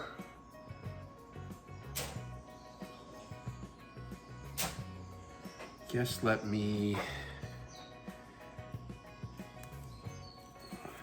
take this glove off. Kind of roll this out of the way for a minute so I can show you what I'm doing. So now I'm just giving them firm pressing, I guess. Make sure they really kind of fill into those molds. Pinch anything that looks like I missed it.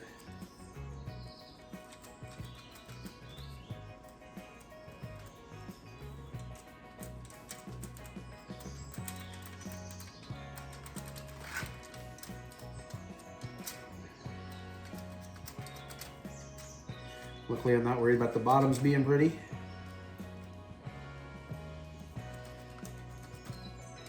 There's only one bottom around here that needs to be pretty, and Mary's on it.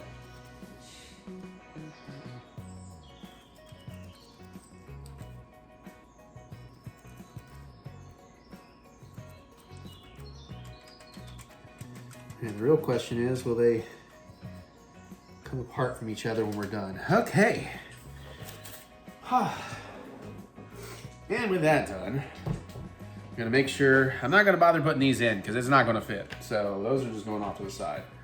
Do you want to try brushing off a little between them so that maybe they don't stick together so bad? A little late to do that, but I could probably brush the tops just so they don't burn. They could brown a little bit better, even though I didn't say to do that. Okay.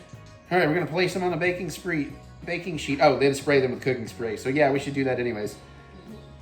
Oh no, that's on the molds, but still, press them into skull molds, bake for 20 to 25. But yeah, that's still not a terrible idea. Let me get a little brush set up. We'll brush the backs.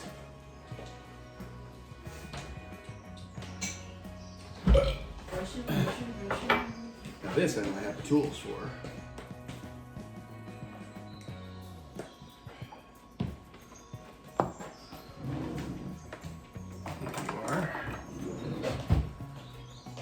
Maybe it'll seep into some of the crevices.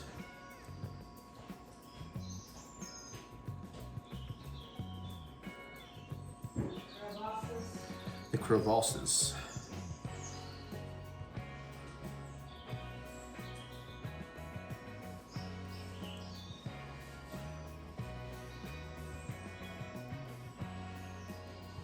There we go.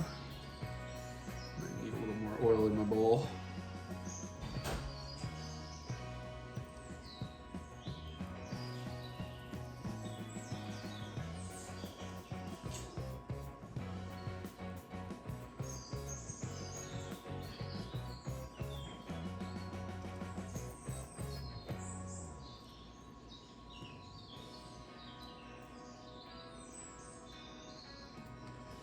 Okay.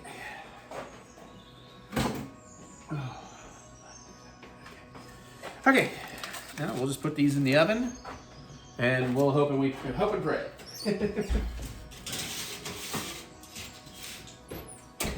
Echo, set timer for 25 minutes. 25 minutes, starting now. All right, I'm gonna check them at 20. We'll just come back. There's no reason it's gonna be in an oven. I'm gonna clean up. I'll see you in a minute. All right, you know what? They're not out of the oven yet, but I thought we have a couple of things to do. There's about 9 minutes left on the 25-minute timer, but I thought we'll start getting the pesto and everything ready. But first, we have to do the very important next step, which I just gave away. We're gonna have some wine. What time is it now? It's like 7:38. It's not as late as it feels like it should be, but I am about an hour behind where I wanted to be. I know that's a shocker. And I got a nice little plate combination set up here.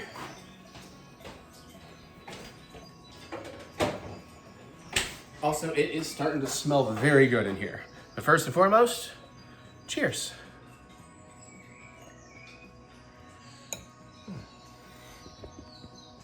All right, so I've mostly cleaned up. I wish I had a black plate. Blue would actually look better, but I thought this looked a little more Halloweenish. We're gonna go ahead and put some pesto in this salsa bowl. But I'm not gonna put all this pesto in there because we don't need all this pesto. We're not gonna eat all this tonight. I should have showed you, I may still show you, depending on how long we have, how I packed up the leftover turkey.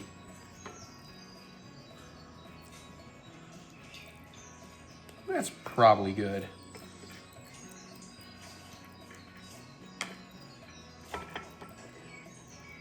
Maybe just a little bit more. I can always throw it back in. We are going to serve with a spoon. Just trying to make it look nice. Not even sure I really needed to refrigerate my pesto, to be honest. All right, so we got about 2 minutes to hit that 20 mark that we will check at. That's a different video she sent me, okay. And I had a plan for when I turned the camera back on, but now I don't remember. Let me get my other mitt.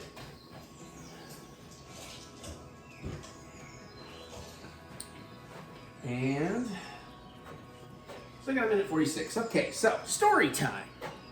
I'm just kidding. Well, I could probably come up with a story. Let's see.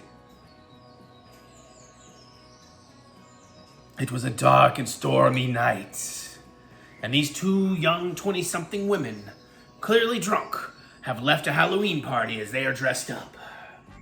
Deciding they're a little too drunk to drive, they decide to go sober up by heading over to a nearby pizza parlor. Along the way, in the distance, they saw a creepy clown, who creeped one of them out mildly, but the other made a joke of it. So they went on about their business and ordered some pizza.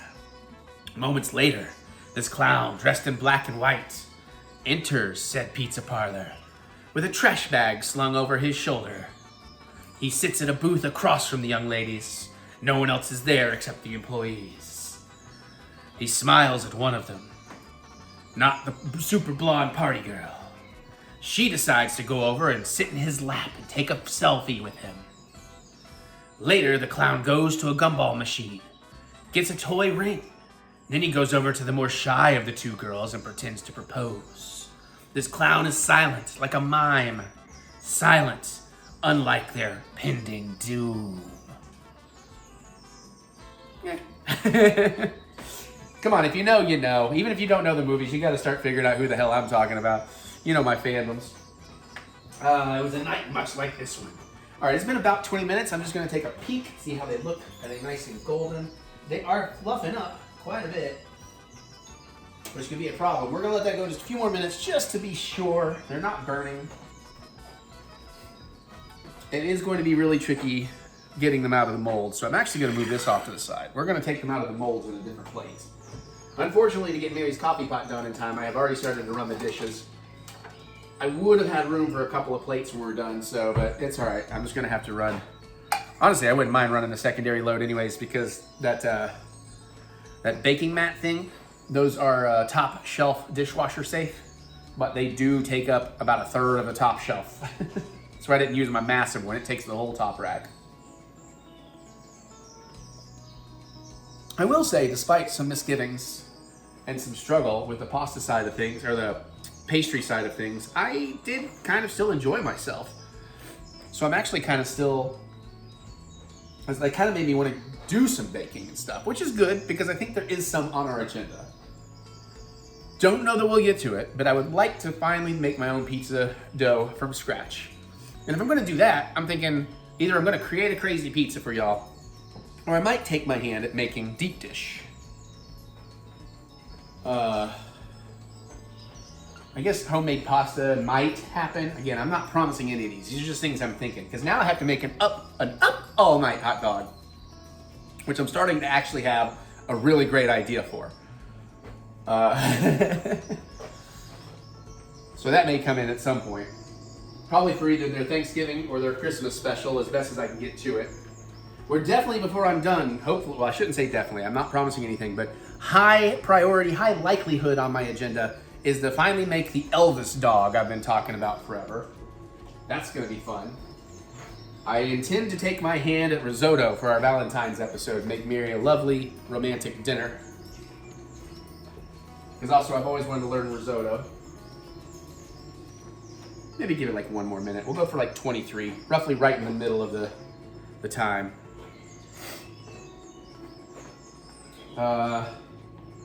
Actually, I wonder if I should do this on a cutting board instead of a plate, in case I do need to bust out the bread knife. I'm gonna do that. I mean, if I'm gonna run another load of dishes later, I might as well.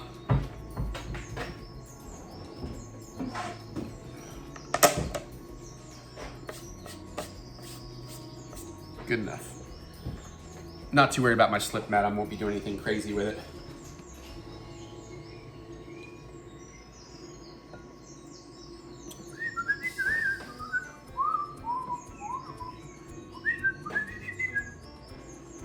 Yeah, maybe I won't get to trailers tonight, but I got some open time tomorrow to do a little shopping with Dad, maybe. What is our next basketball game? I think it's Friday. October 30th. No, that's Thursday. Oh, that's right. Yeah, Thursday, because we got a movie. Yeah, all right. All right, I think it's about time to pull these suckers out. Yeah, it's been like 23 and 15 seconds or something like that. I'm going to say it's probably good enough. Actually, no, I'm going to let them go. No, that looks good. Let's pull them.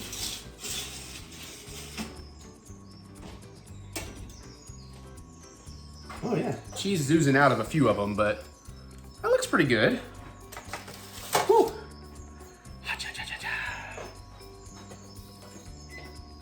You'll need 2 oven mitts to deal with this.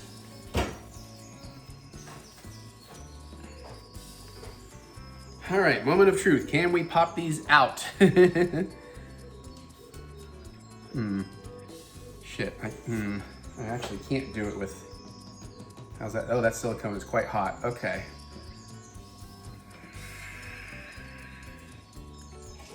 Okay, I think I know. I think I know what to do. I want to start with this one because I don't see any cheese oozing out.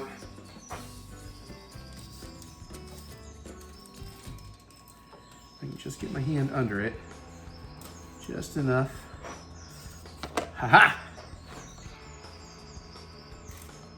Oh, that is an absolute disaster. One of them looks good. They smell really good though. They do smell good. Shoot. Okay. Oh yeah, some of these are just, the meatball is just out. The pastry is not fully cooked. Did I just hear Mary on the back door? Echo, dismiss. No,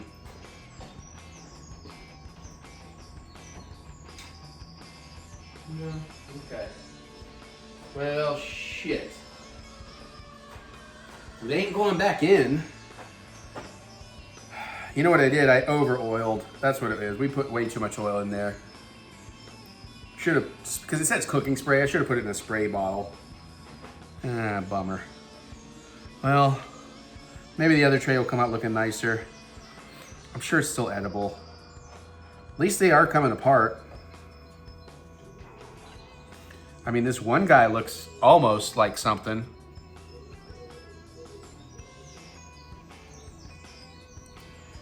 Shoot.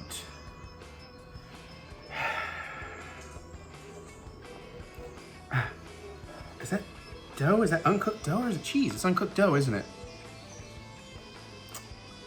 The tops were looking lovely. But the meat looks fine. It looks cooked. All right, let's see how bad the other ones came out. I had a feeling this was gonna be fucked. But yeah, there's so much oil still left in those pans. That's what we fucked up. I still don't know that that would have really made a tremendous difference. Because again, the pan is just the wrong size. The mold is just the wrong size. I do think some of that is actually ooey gooey oozy cheese and not so much pastry. Maybe these turned out better.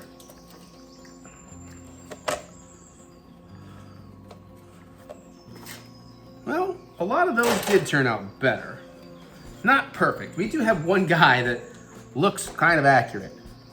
Oh, shit.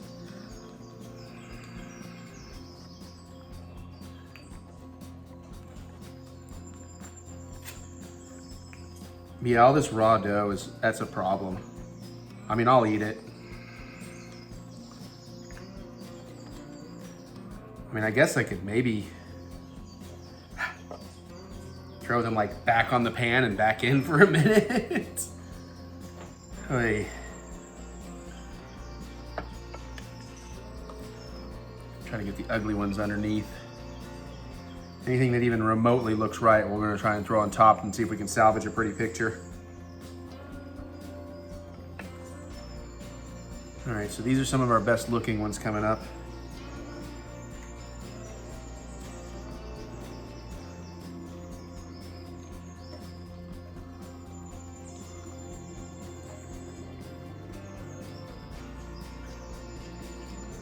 And that guy is definitely the best looking one. So we'll try to feature him. Okay. Well, dang.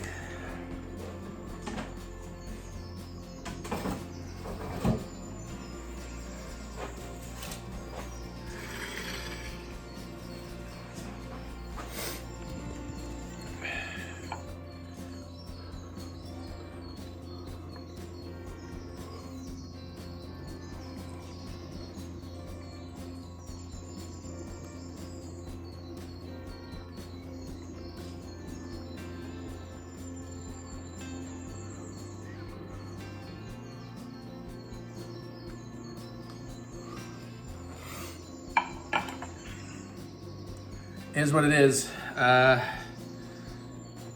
guess we'll get you guys in for close-ups in a minute, and I need to call Mary to come in.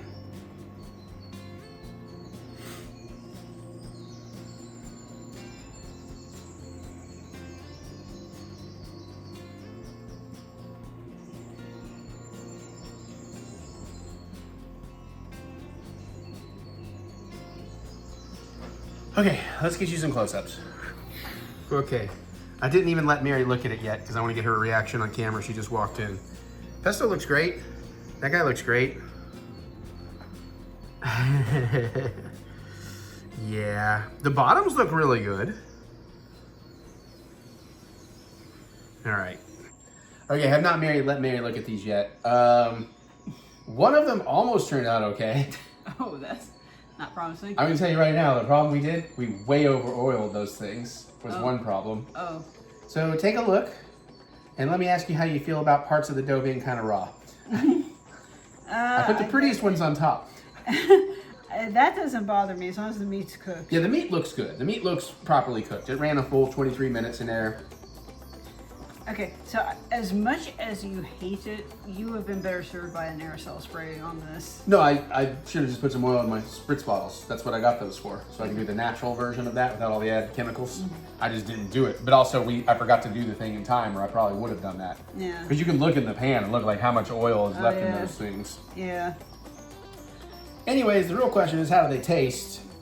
All right. If you want the really pretty one, you can have the really pretty one. I'll go with the second most pretty guy.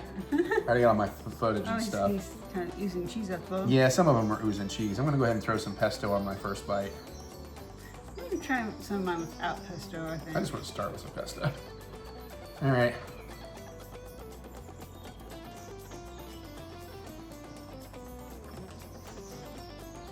It's tasty. Oh yeah, meatball is fucking. With the pesto, that's pretty fucking good.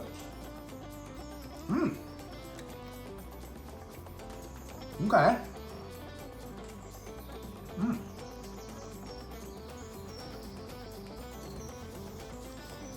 be honest, I'm not sure if I like it better with or without the pesto. Really, for me, it's 50-50. It's very good both ways, I think. Oh, nice. Yeah, some of these look like maybe you're picturing them too thin too. Yeah, as I push the meat in and pull the dough around. That's why I'm not good at that yet. And some of it is actually cheese that's melted out and not pastry. But yeah, try not to work over that because whatever we don't eat, I may put back in the thing. And then, yeah, I'm gonna have some more, but flavor-wise, that's fucking awesome. Yeah, that crescent dough with that turkey meatball, that little bit of string cheese and everything. Anyways, there's the meat I have left. I just kind of flattened it down. You know, I have a hot dog silicone mold. So I thought, you know, maybe I just want to turn those into like cheese dogs or something. Yeah, have as many as you want. This is my dinner, so I'm definitely gonna have some more. I'm gonna go for one of these really fucked up boys and see what happens. Potluck at work today, so I've already been really bad. And you ate something a minute ago too. Shit, that's fine if I drop a little on there. I'm still hungry, so apparently I'm having a hungry day.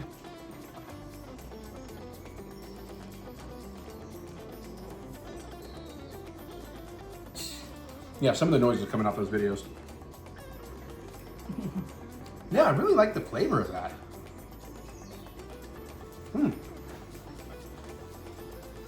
So, the two big mistakes here, we did not have the right mold size, and we're way over oiled. And that's why the faces are soggier.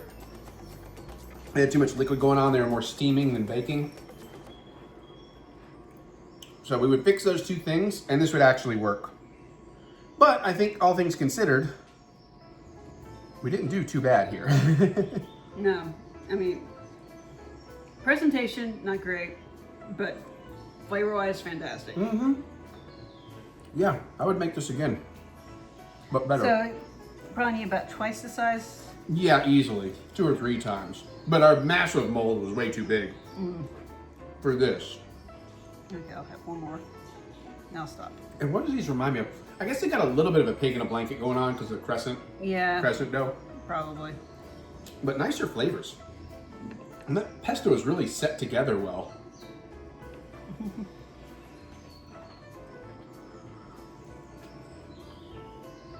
Instead of using a regular pizza crust, or if you just rolled one of those crescent rolls out, loaded the pesto and the meatballs on top and baked it like that. You could.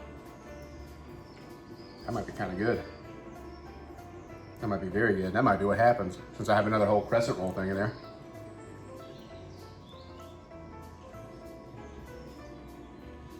It's too bad that they wouldn't keep their, probably would not keep their shape. Uh-huh.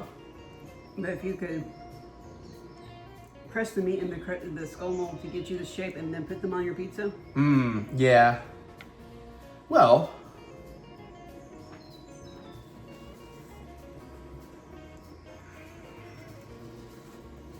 I would think you could press the meat in there and then bake it, even if you don't take it all the way. Oh. But bake it enough just to get crispy and hold the shape. Oh, okay. And then take it off and put it in the pizza. I like the way you think. Okay, so again, presentation, bit of a fail. Happy Halloween. Should I save you for one more? Or you Please, I don't need to eat all of those. Jesus Christ. Because they are tasty. And since the dough didn't really set on the bases, I don't know how well they'll like sit around. All right.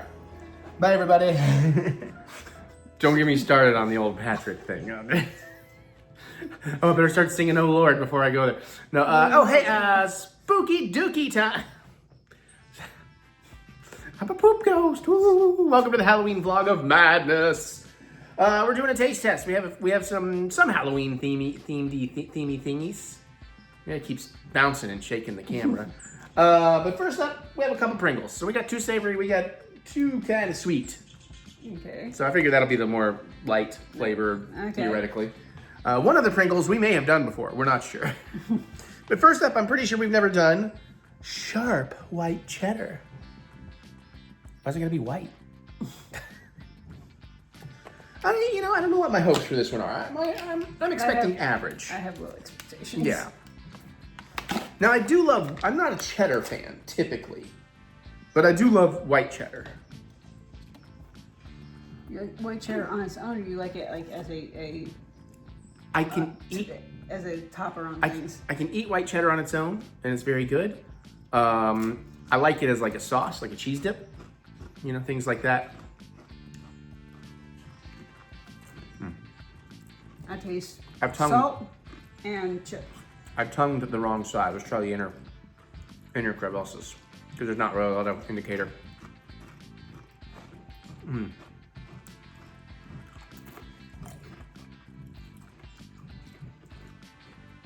I taste salt and potato. It's like a salty chip. There is some sharp white cheddar on the back end, like in the aftertaste. I don't taste it while I'm eating the chip. It's not super strong. They're pretty good. I would not turn these down. Am I actively seeking them out or buying them again? Probably not. But certainly not actively seeking them out. But they're good. I would eat them. Yeah, I just did. it's a nice salty chip. So. Except that there's definitely a little more to it than just original salty Pringle. Okay. The next one should definitely have something cool going on. I should have grabbed a horror koozie. Now these are the ones we're not sure if we've had before. I feel like I thought about it, but I don't know. But Texas barbecue brisket. Now I know how you maybe give us some smoke flavor. It looks like a lot of pepper. I'm not sure how we're supposed to taste the brisket. Is it supposed to taste meaty? I guess. Now the steak ones we had did taste a little like steak, but I don't know how you're gonna taste brisket. That's just gonna, and a chip. That's just gonna be weird. Not really getting much on the smell. My sniffer's kind of working right now. Nah, I'm not getting much in it. I'm gonna go down to one of the not broken chips. You can see some seasoning on there.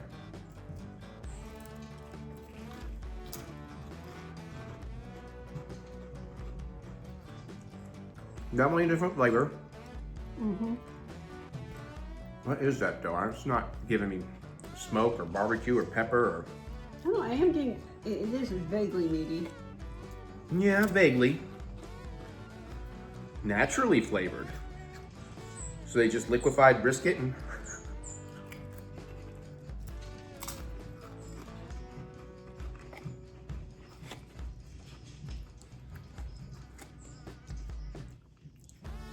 Again, they're okay. I can't say... What is that flavor? Yeah. I don't know.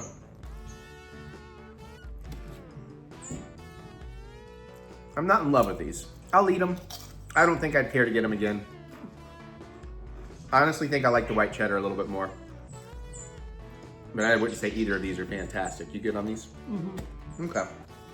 It's a borderline barbecue flavor, but very borderline. Yeah, I expected it to be a little smokier, I guess. The boys are roughhousing off camera. It's almost dinner time, so they're working up an appetite. Oh, Jack's been working up for a while. I'm not sure if I've had these before. Maybe. My dad has already gone through a box of these. He said he was disappointed in them. And we're just gonna try them dry. But we got pumpkin pie. Now we're getting to the Halloween snacks. Pumpkin pie frosted mini wheats. Okay. It's been a minute since I've had frosted mini wheat. I like these on occasion. I mean, I like them just eating them dry. They're a healthier, kind of nice snack. As far as cereals go, they're healthier than a lot of things. Yeah. I'm not saying they're actually healthy. I wonder how they stack up against my fall melody Cheerios. I'll grab a couple. You can definitely see very orange frosty. Yeah, I know you love those Cheerios. I got pumpkin right off the bat. Mm-hmm.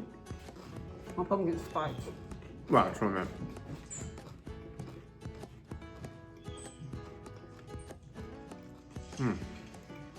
Oh, those are pretty good. I don't know if milk kills the pumpkin spice, but dry, I get it. It's pretty good. It's not as heavy as I thought it would be. But these are still pretty dang tasty. That's the thing when you're eating these as a cereal in milk, you can only let them sit for so long. Well, yeah, well, it depends. Sometimes I like to let them sit and then it just becomes kind of a bowl of creamy Mush? wheat. Yeah. Yeah. Yeah, these are pretty tasty, actually. Yeah. I Oh, wow. What? 27 biscuits is only 210 calories. That's not bad.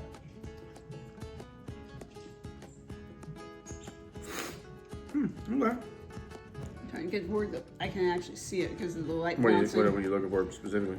5 grams of protein, 6 grams of fiber. Yeah, and 27 biscuits. Those are getting at me. Now, I don't typically allow were you good? Yeah, I'm good. I don't typically allow myself to buy cereal because I buy it, I never eat it. Yeah. Or I do eat it and I eat a lot of it and it's just a bad idea all around. But I could stand to have a box of these every year.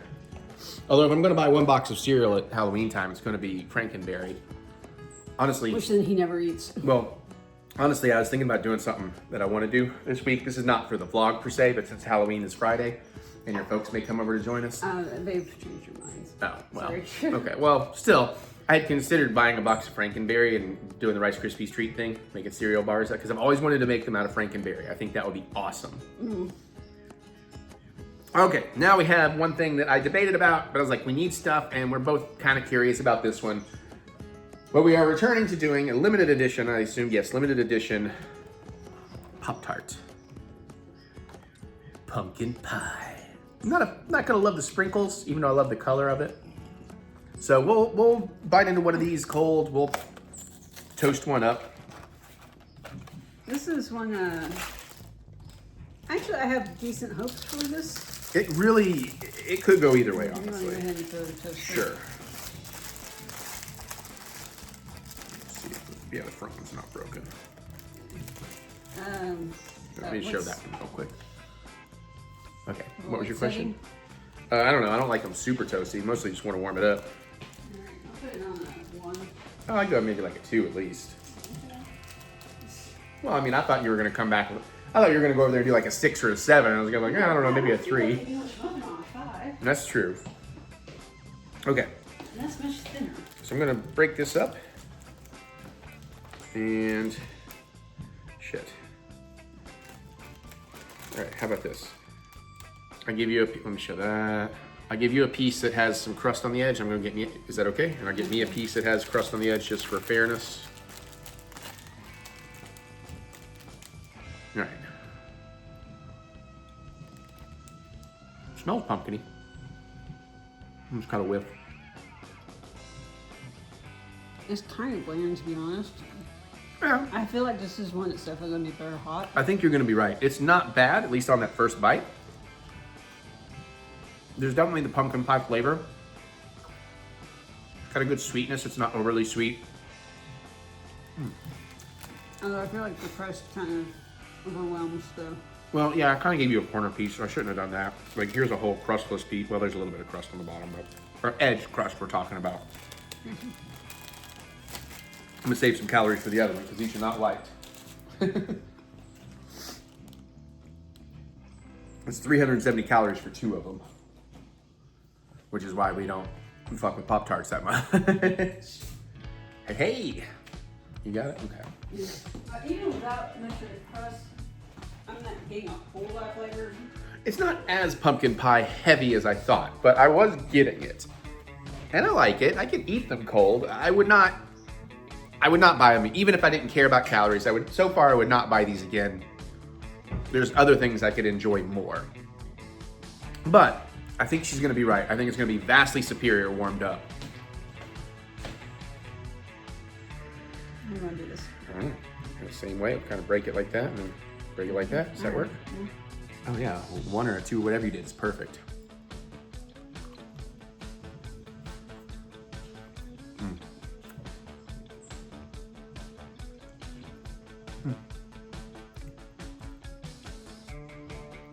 It helps some, but not as much as I thought it would. You know what's interesting is it actually brought the like the pastry out more than the pumpkin pie. Because now I'm tasting a lot more of the pastry and the frosting. I'm not getting as much of the pumpkin pie. That was weird. It's good. I mean, you know, I'm about to eat some McDonald's. We only got a few more days of Monopoly, so I'm trying to save some room. I really like this little corner that broke off, though. Because honestly, warmed up Pop-Tart pastry is pretty phenomenal. Well, I wouldn't go as far as saying phenomenal, but... I feel like heating up does bring out certain spices in the pumpkin pie, in the pumpkin spice mix. Like maybe the cardamom or something. I don't know. I wasn't really getting it. Like I said, I got a lot more of the pumpkin pie flavor at room temp, and now I'm getting a lot more of the crust and the frosting. But okay. Yeah. So where you landed on it? Pretty much the same kind of me, or? Yeah, I mean, I still think about the only... If there's nothing else to eat except for this, I'd be like, okay, fine, whatever. Yeah. But, if you had a Pop-Tart buffet or charcuterie, I might grab one of these. actually, now that I've like eaten most of one, the back end taste is, I'm getting a lot of the spice. That's interesting. I'm getting sharp white cheddar for some reason. No, I'm just kidding. Yeah, I'm not. But, that's interesting. I still think s'more and brown sugar are going to be my go-tos if I have to do a Pop-Tart. I'm still very much a fan of those Boston cream donut ones. I really liked those. And I've always just been a fan of unfrosted strawberry. That was always my go-to. I don't know. Anyways, there you go. Pop-Tarts fail again for us. For us, it's all subjective.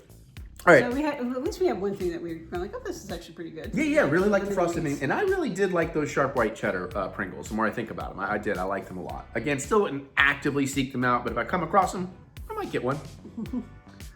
Okay, there you go. That's the taste test. We got a lot more vlogging to do on this spooky edition of Eric's Spooky Dookie with Spooky Yuki. Yuki's not spooky. Yuki not as spooky. Welcome back, John Brennan and Yuki. So good to see you guys on Up All Night. Bye. Bye. Wait. Jack has just joined the chat. Let's go upside down. Oh, can we see him? There he is.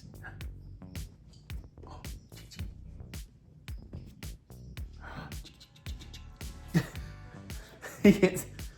Oh, there's the cute face. There's the cute face. Jack. There he is. Hi, Jiggy Jig. He just came up and wanted to be on the shot. Anyways, bye. Oh, Mary reminded me, we actually did go to the movie theater and see something. So we're starting with this review, even though we filmed other reviews. We went and saw, oh God, I'm never gonna remember the proper title.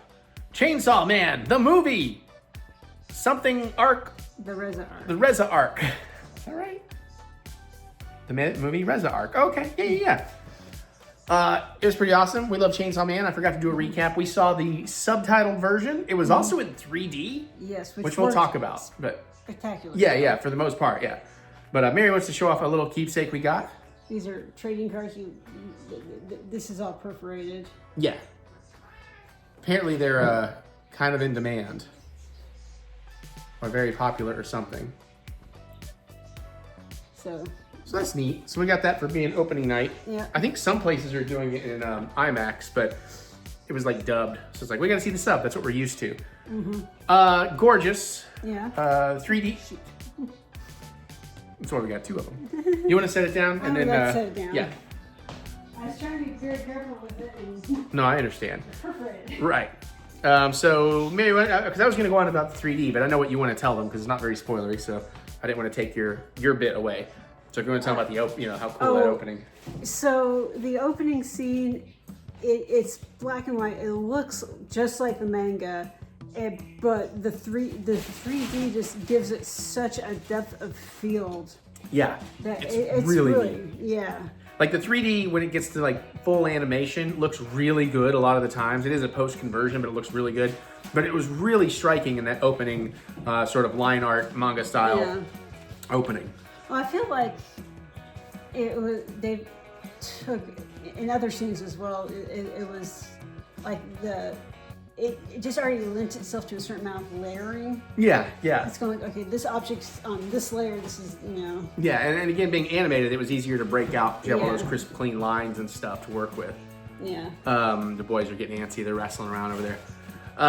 The story was very good. It was not boring. They crammed a lot into a little bit of space. Yeah. It's very, very charming, particularly in the beginning for Chainsaw Man. It does take a while before you get to, there's some, action and violence along the way, but it really is kind of a long build up to a very long action-y finale. Yeah. So most of that's going to come at the end of the movie.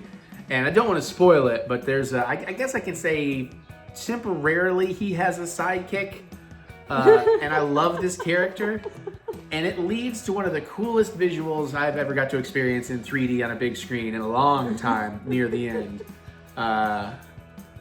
So if you've seen the movie, you probably know. Let's just say it involves chains and said sidekick, for lack of a better term. Yeah. In a tornado. There we go. That's about as far as I'll go with it. That was so freaking cool. The villain is excellent. Yeah. A little bit of twists and turns in here that are really cool. My only complaint, and this is coming from an American thing, and I'm wondering how this worked, is there's a moment where, because I'm gonna get vaguely spoilery, but it's very vague, that feels a little creepy, because basically our 2 leads, who are supposed to be 16, skinny dip in a pool, and it's supposed to be dark and at night, but like you see things, and now granted she didn't have nipples, which I guess I'm more thankful for. I'm not sure that it's icky because I know the laws are younger in Japan. I think 16 is the age of consent in Japan, if I'm not mistaken. I think actually it's younger. Oh geez. So I do wonder if in like the America releases they just like CG removed that to make it less creepy. Because I was sitting there watching the scene, like I wanted to get into the beauty of the art and everything they're doing, and it clicked in a minute or 2 into the scene. It's like, oh wait, they're like 16. What this is, what are we watching? No, it's nothing hardcore or super graphic. I'm just saying. I think the reason why it didn't click with me the same way it clicked with you is because I already knew what was going on because I've read the manga. Right. Yeah, and there's some reveals later that may change your opinions, but in the moment. So. It was kind of awkward in the moment.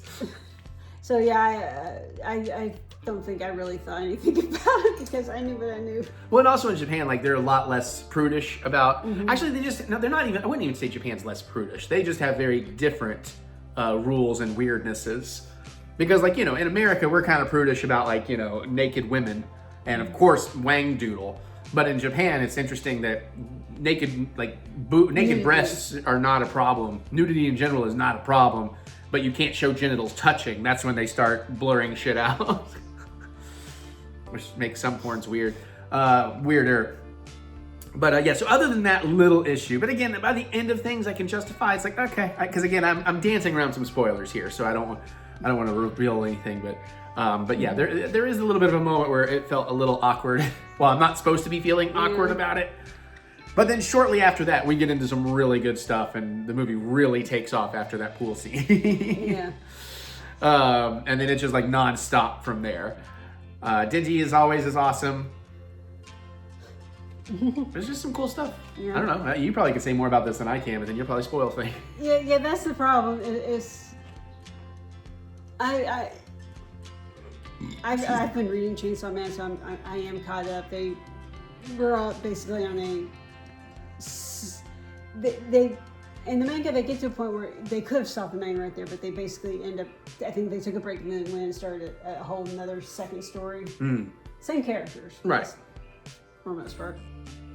Actually, not really. I think it's just. Anyways, I really enjoyed it. Did you? I think this was actually pretty good arc to turn into a movie. Yeah, because I could imagine them trying to draw this out over a season. I think it would definitely be a little bit more dull. I think elements of it might work a little better, but mostly overall, it would have been a little too filler and too padded at times.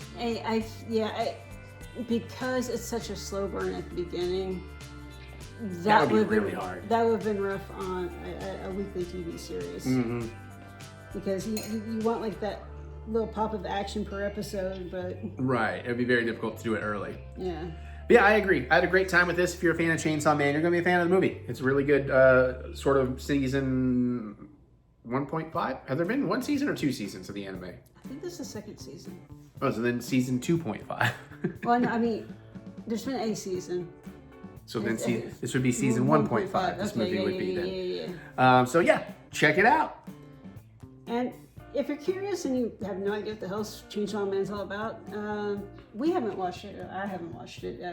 Screen Rant did because if you tried going into this movie without knowing what's going on, you're going to be kind of confused. Yeah, they do not catch you up on anything. You are responsible for your own catch-up, and this is not a starter point for new fans. No. You'll be very confused. Yeah. Unless, like she says, unless maybe you find a really good recap so you at least know the basics of what's going on and why. Yeah.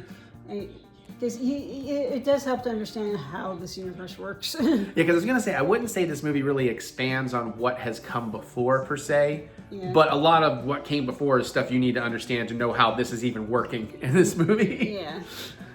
Otherwise, it's going to be kind of weird. Weirder. Yeah. It's like, why is that happening to him? Why is that happening to her? Right, yeah. Where the hell did that thing come from? What the hell is that? Why are people okay with this and not okay with that? Okay. Cool. All right, more stuff. Ooh, the werewolves are drunken. Or they're just really petty in a very small town. We finally got around to Werewolves Within. It was awesome. Yeah. Cool, next review. I vaguely remember watching the trailer and going like, oh, that could be good. Yeah. But yeah, it was cute. Yeah, I thought it was like more of an actual video game it's based on, not just like a kind of almost a card game kind of deal, like what they say, almost a secret Hitler. Yeah. Almost a werewolves kind of thing. But it was very cool. There's some real fun deaths and carnage in it. Or am I thinking of something else? I might be thinking of something else. There's not really a lot of carnage. I'm confusing with another movie I watched last night. There are a couple of gory bits, but not really. Oh yeah, Mary had no problem. Yeah. With the gore. The characters are charming and interesting. Mary did figure it out very early though.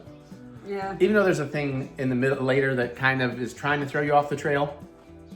But I knew better. Once Mary said it, I was like, yeah, I'm not going to be surprised now. Sorry. I mean, I wasn't really trying to figure out. I like to go on the ride, but I can't be mad about it. But it's still... just like, well, somebody said something. I went, wait a second. Yeah, that connects to what this other person said. They do a good job, though, with the ending. And there are still some fun twists and turns with some of the characters and some real shocking moments with some of the characters as well that, are earned, but in the moment feel out of the blue. It's like, yeah, I guess we were leading to that. Yeah, small town, winter town. Is there a wolf? Is someone pretending? Everybody there's almost nobody left in this town. Yeah. And a cute, charming romance buds. Yeah. I really liked it. Yeah, it was a lot of fun. It was a nice tight, like I think it was just a little over 90 minutes, just by a couple minutes or something. Yeah, again, cool characters, very charming, great pace, never got bored. You might predict or figure it out a little early if you're trying hard. But otherwise, really good time and highly recommended. Yep. Good Halloween fare. Hey, why you being so silent? Why you give me the silent treatment? Why won't you talk to me? All right, I finally got around to seeing Talk to Me. I was in the mood the other night. I was going to do Bring Her Back after, but I didn't. I'll watch that eventually and talk to you about that. But yeah, I've managed to stay pretty blind on Talk to Me, not had spoilers. And, you know, I mean, there's a couple things, like I remember the trailer slightly, but for the most part, I went into this not really knowing what it was. And man, did I love it. Still lived up to all the hype, because even if you know the setup of the movie, it ends up going on a pretty wild ride and doing some different and unique things with it. The cast is fantastic. Even the characters are supposed to be a little more hateable. They become kind of relatable, and you do kind of care about almost everybody. They keep sort of the mystery and the spooky part of what's going on fairly vague, so you know they don't over-explain things. When you do get some like makeup work and stuff, it's very effective and very good. I really did care about the main characters. And I think even with some of them occasionally making sort of a stupid choice, I think it's all very much motivated and fits within their characterization. So I think that was excellently done. The pacing's wonderful, cinematography, the music, like everything about it is really good. And it's such a fun twist on like kind of classic premise, but at the same time being something very original. And I really look forward to seeing their next film, Bring Her Back. So hopefully I'll get to that soon. But yeah, I just had a really good time.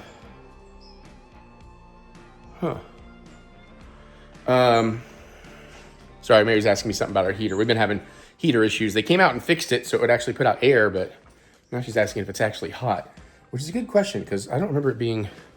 I don't know. Anyways, Talk to Me. It's on HBO Max and probably some other places. And I just had a really good time with it. It's a good spooky one for spooky season. So after watching Talk to Me, I was gonna watch Bring Her Back, but I thought, you know what? I forgot. I really want to see the monkey. The monkey's out. Osgood Perkins. I really enjoyed the hell out of Longlegs. I maybe don't love it as a masterpiece like a lot of people do, but I really loved the movie. And I was really excited for this because I do enjoy Stephen King stuff, and it absolutely has that Stephen King flavor all over it. I'm kind of surprised it's from a short film. I do think they did a pretty good job of getting the... Mary, I'm trying to work. All right, sorry, back to heater issue. Apparently, our heater wasn't working at all the other day. Luckily, we have fireplaces and stuff. They came out and fixed it. It was a gas valve thing. Now it's blowing air, but it's not blowing hot air.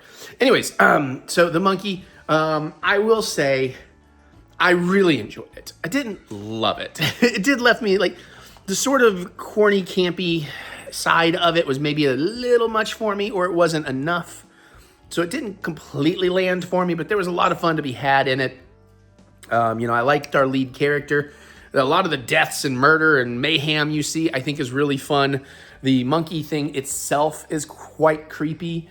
And again, I think if you like Stephen King stuff, I think he was pretty faithful to the Stephen King style of writing, the character-based stuff, and what those characters felt like and acted like. I like the time jump stuff. You know, and it's kind of a neat premise. It just didn't get all the way there for me. I was watching it late, but I was staying awake. I ate a crap ton of popcorn, leftover Regal popcorn. So I wasn't like bored by it, and like the pacing's great and everything. I can't really put my finger on what I was missing from it, but I enjoyed it. I can't say I would, I'd say I probably won't watch it again just because I watch so few movies anymore these days. I mean, we'll see how it happens after the soft YouTube retirement, but I wouldn't be in a hurry to rewatch it, but I'm glad I watched it, and I wasn't hating watching it, and it wasn't like, ugh, just hurry up and end or anything like that. It's like, okay, I'm on board for it. I went for the ride, and maybe it was just because I had watched Talk to Me right before, and that was like a superior film. But well, for me, or at least my taste, it was way more engaging and gripping, whereas this one was like, okay, what are we actually doing with this? But and not a lot of that. To a lesser degree, it has that vibe, but. I don't know. It was fine. I'm glad I saw it. I probably am happy.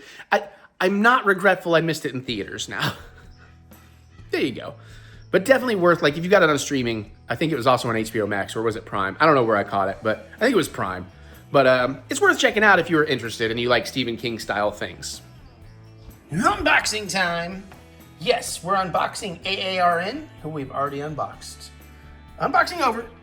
Just kidding. Now, I had a really fun idea for what we were going to unbox for the Halloween special. Mm-hmm. It's going to have to wait for Christmas. It's going to have to wait for Christmas. Do you want to take this over while I tell them? Mm-hmm. I didn't know you were going to... Sorry. I was going to open up the Santa Art the Clown animatronic, but I have to, like, clean my office out and stuff first, and I have not had time. Too many games. So I was trying to figure out what in the hell we're going to unbox that's like Halloween and substantial enough. And then Mary reminded me of something. We weren't even talking about the unboxing. When we were setting up the Hallmark stuff that you saw before this, I assume. Yeah, because otherwise you may see it in the background. She reminded me that we had this. So, while this is the only thing we're unboxing, we're also going to attach it and make our boy AARN, aka Aaron. We're going to give him a Halloween makeover, and I think he's going to work best because he has the R series body, but also all this purple with the orange accents on his head. Yeah. Should look very cool. Plus, apparently this stuff glows in the dark. Plus, we'll test out the new personality chip. Yes. Will he sound spooky or scared? I don't know. Of course, we'll let you know what he sounds like before. And then we'll probably take the chip back out and save it for a future droid because Aaron is Aaron. We don't want to change his personality permanently. But he has agreed. I had a discussion with him. He's currently powered down because we didn't want him to have to feel the pain of, being disassembled and reassembled. But he's cool with it. He gets the idea. He's excited to look extra cute and spiffy for Halloween. He's happy he was the chosen boy. That's partly because he's black and has the orange. Right, and the right body. I mean, that's never going to focus, but I don't care. I just thought I'd throw it in there. Did we actually show the back of the box pretty good? So he gets like extra panels that he doesn't normally have. Yeah, like panels you're not really allowed to change out the colors normally. Yeah. We'll go over that as we... I'm kind of trying to figure out how's that going to work because I don't know how... Now, that is one thing. There. Yeah, well, I know how they work to a degree. I was hoping for a bit more of instructions on how to take the old panels out. I think I have an idea. Hold on, you can look at him for a second. Just grab a flashlight. We're probably going to need it to see some very minor detail. Oh, wait a minute. That's right. I forgot that these ports open to do things. Yeah, they open so you can attach accessories, but taking the things off is going to be a little bit tricky. There we go. I mean, obviously there's a way to do it. That's why I got the flashlight, so I'll be able to see which way I need to pull on this. I don't want to pull on it in the wrong direction. Yeah. So, I might also help by looking at the piece itself, so it looks like it's just a little pop-in. True, but I figure let's give them a little look over the actual pieces on their own. I believe the spiderwebs are glow in the dark. Yes, something is. Yeah, it's probably, it's spiderwebs. That makes sense. Let me pop on the other side of you. And let me see if I can figure out what direction to pull these. Is it just straight out? Is it going to pop out forward? This thing is actually too fucking bright. There is a dimmer setting on there, remember? Mary replaced the batteries recently, so it's like... Okay. Try and pop that piece out so I can...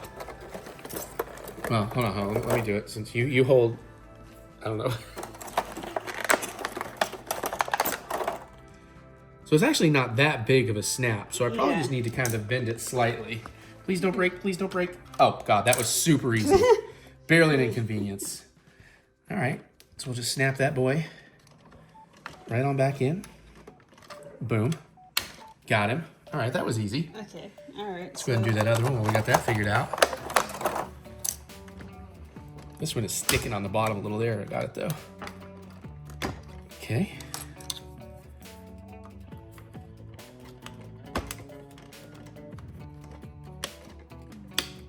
There we go, looking spiffy. All right. All right, we'll do the chip drawer.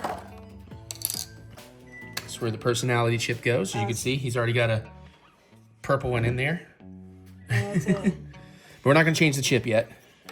Unlike unlike JK that you have to dismantle to do anything to. Yeah, the BB-8 style droids, you really do have to kind of pull apart. There we go. We got this other accessory port here. There we go. I would still say be delicate and be gentle. Don't go rushing, don't break stuff. But occasionally it takes a little tiny bit of force. Some things less than others. He's already looking gorgeous, man. Now these are pieces you add when you're building. So that's pretty easy. Other side. I know, I was trying to get there. Right, switch hands. Yeah, I know. Camera's getting... There we go. I'm not normally doing it left-handed, which is making it like extra difficult. Okay, yeah, these, you can see, these go in a little bit differently. So that's why I was having trouble with this one, but just snaps right in. Maybe. Did I not get it in right? Oh, it's loose in there. I don't have it in right. Something's not catching right. Maybe this one goes here. I don't think that would make a difference. I see this piece.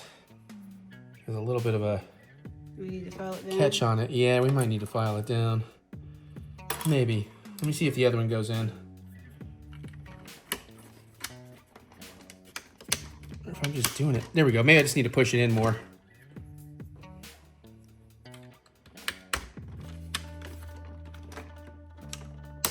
There we go.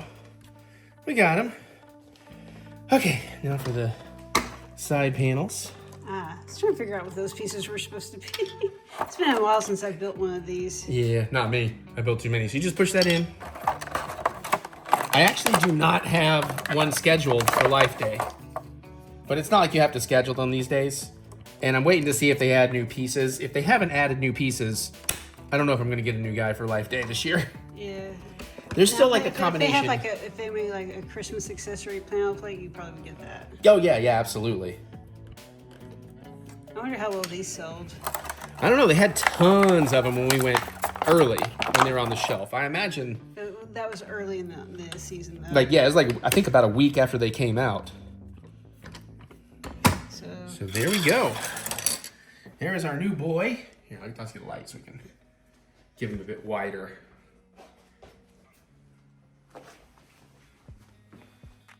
Yeah, this is looking nice. It does look pretty good. I would like, though, It'd be nice if we could maybe do a... Yeah, like, there needs to be something Does we this can... look up? No, I don't think so. I know it looks like it should, but I don't think so. Okay, I think you're right. The body looks great. Yeah. And you would think it would play with that orange a little better than it does. Not that it plays terribly. I just thought it might look a little cooler. But now, with that said and done, let's power this guy back on. And we'll power on his controller. Oh, that's what we're listening to his original chip first. You're back up, buddy. You're good. You look awesome. Yeah, absolutely. You got little spider webs, little spider everything. No, not for... No, it's not real. No, you're fine. It's not real spider webs. I cleaned you up. He doesn't believe you. Maybe I didn't clean you up as well as Mama would have, but she was busy with her banshee. Huh? What do you say to that, Mama? I am not replacing you with the Banshee. No, of course not. No, she is not. We got plenty of you and brothers and sisters, and one's not even named after cats. God, you're being a little snarky right now. Well, all right, mister. You know what? You need a personality timeout. Listen, I love your song. We'll bring your original personality back. Don't worry. But we would like to see what this other chip sounds like. Is that okay? Yes, we promise. You promise too, Mama? I promise. Okay. Okay, we'll be back in a bit. All right, Aaron, I gotta power you down for a second. You'll be okay. You'll be right back. Now, I don't know if you have to turn them on and off to do this, but I thought better safe than sorry. So now we gotta do the... Too tight? Well, I don't have much of fingernails right now either, so it's... There we go. So I'm trying to be delicate not to... So that just pops in and out just like that. I'm trying to be delicate not to hurt my fingers more than I need to. All right. Doesn't seem to be a correct side. They'll either go in or it won't, I guess. But it's kind of neat that we took out a purple chip, gave him purple plates, and put in an orange chip. All right, let's bring him back up. All right. All right, back online. Hi, who are you? Well, that's R2. Yeah.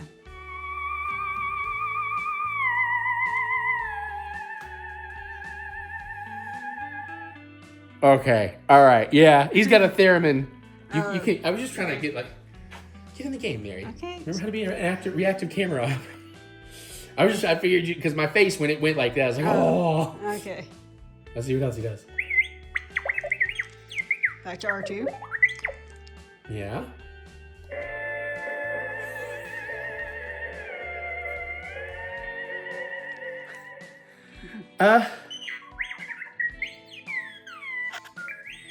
What else has he got? I love R2.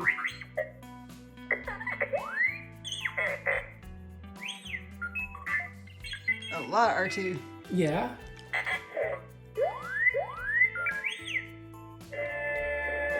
Okay, So it's kind of randomized. Uh-huh. I'm trying to decide how I feel about this as a personality chip. Because it's basically the base personality, and then occasionally get these two songs, which are very cool. But I don't know about a droid singing songs. He's not really speaking. It would have been cool if he did all those chirps and beeps and whistles via like a theremin or something. Mm-hmm. That might have been cool. Here we go. Let's see if we get anything new.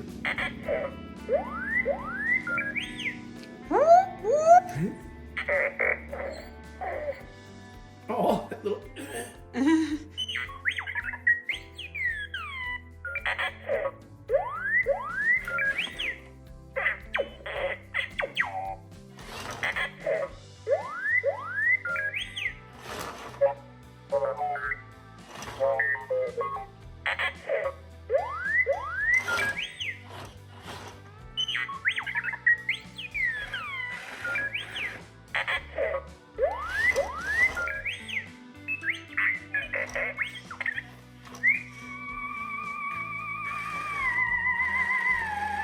Trying to exorcist him. I can't. He won't go all the way around. Okay, I feel like it's gonna be just the two songs. Yeah. We've gone through it, but I want the song again. I want to do a thing. I want the other song.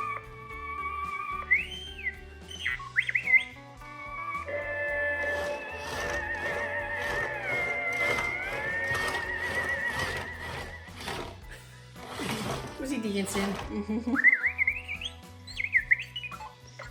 Yes, sweet dance moves. Are you gonna make me like kill myself stage diving for the droid when it dives off the table? I'm not doing anything. He's just doing these. I don't have a remote control I'm using or anything.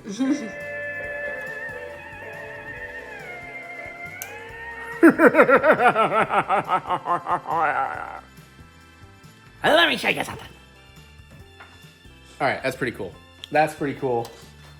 I do feel like that personality chip should stay in him, but then I feel like it'd be bad that we're robbing Aaron of his personality. But now I kind of want to go and build a droid and keep. What are you even filming right now? I don't know. I'm tired. Here, hey Jack. Hey Jack, what you think?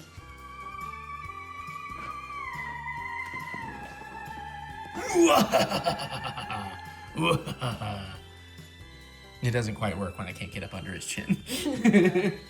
Back like kitty. Hi. Hi. What? Look up here. Well, don't blind yourself, kid. Hey, Jack. Hey, buddy. All right. But what this makes me want to do is actually maybe I will build one on Life Day, and just with keeping those panels in mind and that personality in mind, maybe I can create something that'll fit a little better. Did they make a black and purple head? I don't know. That's what I'm saying. I should look. There's at least a silver and purple, I think. So an R2 dome. Cause I have the R2 dome over on M4BU. Yeah, but I don't know. I think it needs to be black. Yeah, you have to go custom. They really need to make more parts and pieces. They're way overdue for doing more parts and pieces. Like I said, I feel like the silver is not going to work. I don't know. I'm not going to change heads. It's not that difficult, but I'm not going to do it. What are you sticky on, dude? Just his wheels. Yeah, those are rubberized. Okay. I'm just going to set them beside. Just so you know, so you can eyeball if it might work.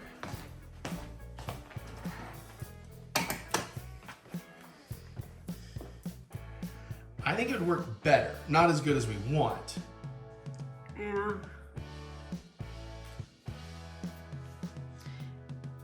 Yeah, you might be right. Anyways, I'll go and think about it. And like you said, maybe they have Christmas panels this year. Maybe it'll be a new thing. Oh, do we want to hit the lights to see if the glow in the dark? Yeah, that was the other thing I was gonna do. We'll get this one last. I don't know how well, if the glow will show up that well right now. But Well, we had the flashlight on a lot. that was part of why. Woo! That was part of why I was also using the flashlight more than usual. Because like, it can really charge up. Just leave that on, and I'll just turn this off, and then. Okay. Ready? Yeah, let's see. Oh, yeah. That shows up on camera way better too. Well, it did for a second, then the camera decided to adjust, but. Yeah, that is. Or actually, it's fading in real life pretty quick too. I don't think he's that charged up. Let's see. But it did pop real well there for a second. I'm reaching for the controller. Fine.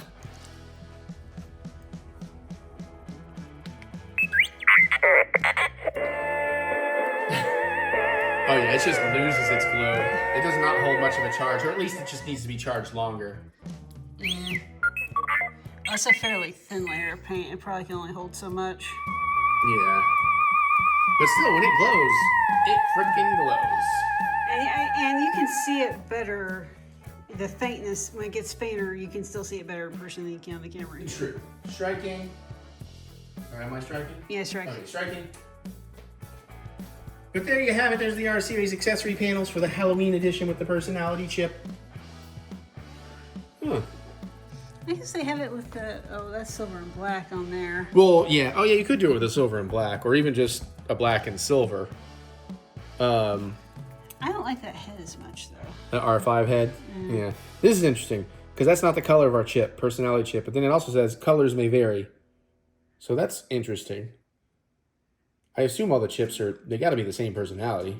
Yeah. Although that looks like an empty port, actually. No, that looks like the edge of a chip. Straight on. Okay, Mary's right. That's an empty port. Mary's right. I'm going to drink tequila because I don't like it when Mary's right. All right, well, there you go. There was a spooky unboxing and Star Wars related, so we kept some Star Wars too. All right, that's it. Mary and I are done with the vlog, except for the other half of the cooking I have to do tomorrow. And I still have to do the wrap up for tonight, but yay. All right, thanks, everybody. Bye-bye. Achoo! I'm just kidding. I just fought a sneeze right before we begin. Hey, welcome to Disney Pen unboxing time. And we've done a set of these before, but for Happy Halloween, we have the other set because it just makes sense. We are back with limited edition Hocus Pocus. Hocus Pocus. That's more like Northwestern. So they spell out Hocus Pocus with all the different characters. Oh God, and I cannot think of any of the names now. Bette Midler.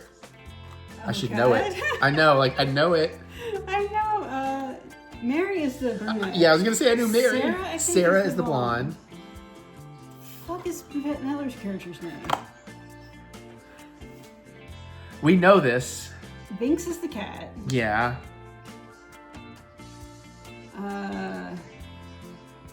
You don't ask me what any of the kids' names are. Yeah. Yeah. Like we know that. Winifred. Winifred. Yeah, okay. Whew. It took me a damn second, and then I forget what the zombie dude's name is.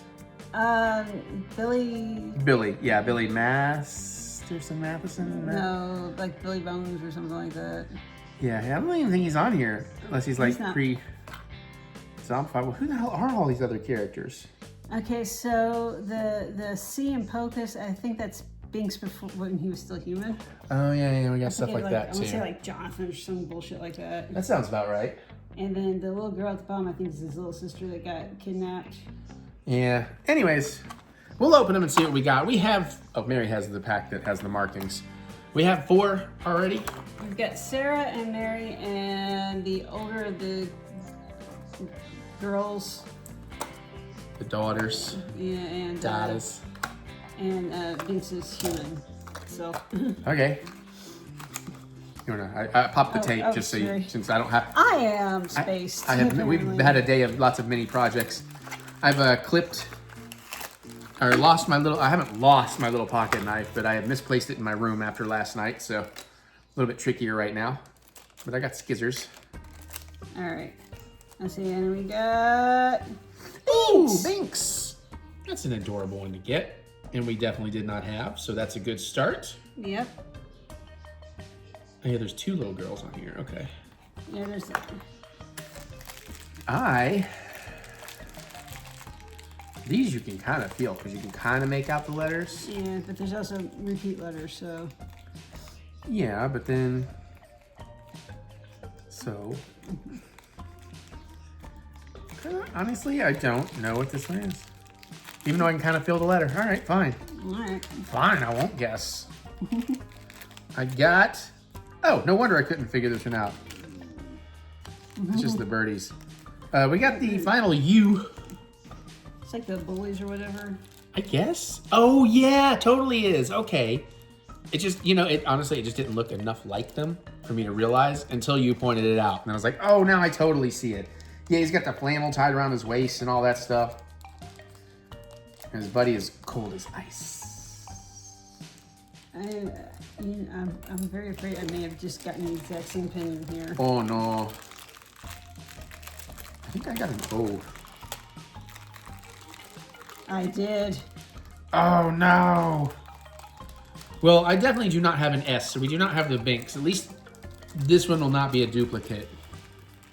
1, 2, 3, 4, 5, 6. And we were only opening 4, so we were never gonna get a full set. I didn't realize that at the time I would have bought more. These probably won't exist by the time I get back in November. Oh well. And I got this one, the last O. No idea. The O of Pocus. Yeah. Yeah, that is the virgin that lights the candle, I believe. Oh god, it's been a minute since I've watched these. Okay. Yeah. Well, we've almost spelled Pocus. We just need the last S to spell Pocus. It's not an invitation. Facebook doesn't even do that anymore. An H, a U, and an S. H, a U, and an S. We need a Huss. Hussy is all that's left. Except no Y. All right, well, bummer we did double up on that, but honestly, I bought 4 boxes, and out of 8 pens, we only got 1 duplicate, so I can't be too upset about that, honestly. Yeah. We've certainly had much worse luck in the past, so. Yeah, don't throw away Binks. I thought one was missing. I was looking for it. Cool. All right, there's your Disney pins. We'll do some more next week. Last ones until I get back from the November trip. Although I did manage to order some red kyber crystals, so we'll offset one of the weeks with that. Bye. Bye. Happy Halloween. Welcome, foolish mortals, to the final piece, technically, of the Haunted Mansion Hallmark Keepsake. We have 998 ornaments. Oh, 999 ornaments. But there's always room for one more. So, Mary's mom is awesome and finally went out and got the Haunted Mansion Hitchhiking Ghosts, which are technically they are the last ornament in the Hallmark Haunted Mansion series. Because it was supposed to be the tree topper of the Disney World house, and then every year, 3 ornaments. First year was 3 ornaments, second year was 3 ornaments. This year was 2 ornaments and the Disneyland tree topper, which I'm like, how are you gonna say that was supposed to be an ornament? It's not an ornament, it's another tree topper. Which apparently I may be getting for Christmas. Please, Santa. But I'm kind of bummed. It's like, of all the things you could have made, it's like there's still some characters from the Haunted Mansion that should have been part of this. Yeah. How do we not have the Hatbox Ghost? For reals. But That's said and done. We're going to take this out. We're going to look at it. And we're finally going to hook up the Opera Couple and the Hitchhiking Ghosts. And even though it's going to take all the money from this vlog to do so, because they'll copyright claim it, we will give you the full Hallmark light show. So it's not really taped or anything. Yeah. You want me to open it? Yeah, you might want to. I just cut my nails earlier today. Oh, my nails are all crap. Ooh, she's opening them upside down. Good thing they float. We all float down here. Oh, yeah, here. Spooky. It's like, why does he have a hook? He's got a chain. I was like, why does he have a hook in his head? It's like, oh, right, because it's an ornament dummy. Yeah. Well, it looks like they have little uplights under them, too. Gonna Oh, show it yeah. off, because I feel like you went right to not even showing off all the little details, sorry. like uplights. And she did show off the chain, and of course the hook. You got your power input here. You got your button if it's just single, you know, if you aren't running the whole program. Little speaker in there for their part of the song. Okay. I did the unboxing right. What am I supposed to be doing with it now? I don't know. Let's see it in action. Apparently we got one more Halloween thing because Mary just gave me an early Christmas gift. And I thought clothes were coming off, but no. Just kidding. This is actually very sweet. She got me the Stitch Pumpkin. I don't think I knew about the Stitch Pumpkin, which is gonna go great with the Mickey Pumpkin. So we won't be able to turn these on for you today because all our power sources are tied up in the Haunted Mansion that I guess we'll be getting to after this. I guess I'll do this one first. Yeah. Doing things so out of order here, I have no idea. That's me. That's me just throwing a monkey wrench into everything. She's like, I know you want to be all settled in and ready to watch this thing live at 10 o'clock. And hey, let's do all these extra things you weren't planning on. You mind?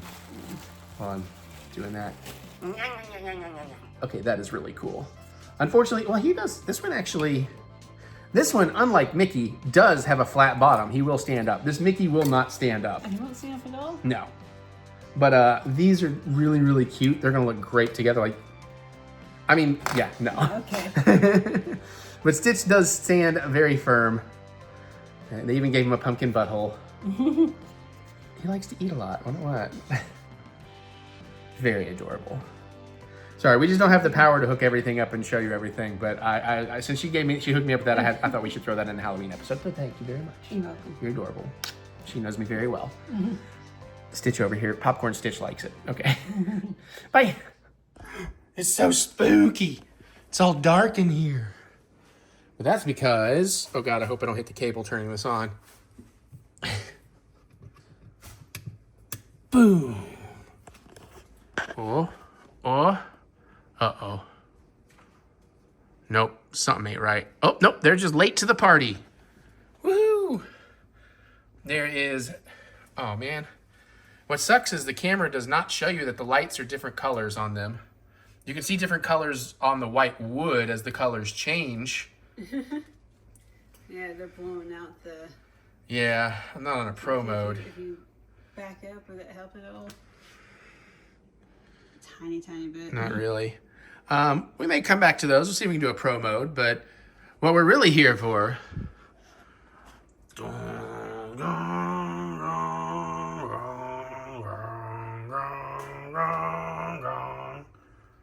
Dun, dun, dun, dun, dun, dun, dun, dun.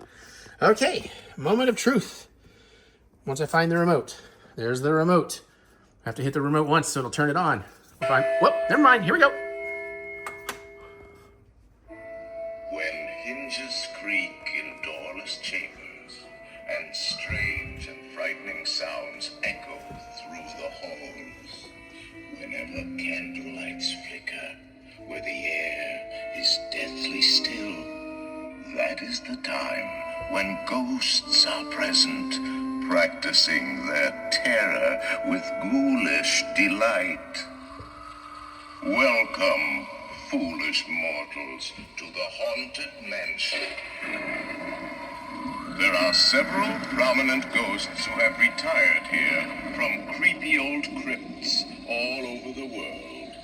Actually, we have 999 happy haunts here, but there's room for 1,000. Any volunteers? If you insist on lagging behind, you may not need to volunteer.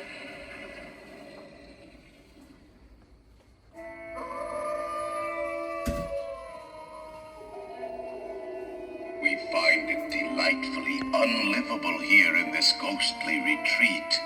Every room has wall-to-wall creeps, and hot and cold running chills.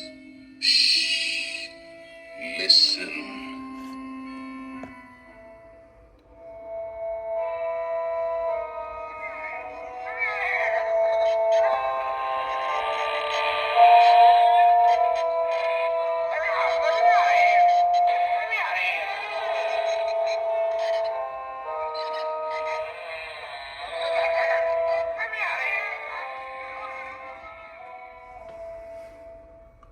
Serpents and spiders, tail of a rat, call in the spirits wherever they're at. Goblins and ghoulies from last Halloween, awaken the spirits with your tambourine. Wizards and witches, wherever you dwell, give us a hint by ringing a bell.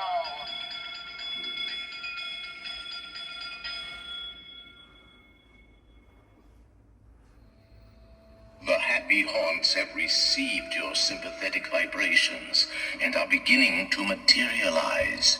They're assembling for a swinging wake, and they'll be expecting me. I'll see you all a little later.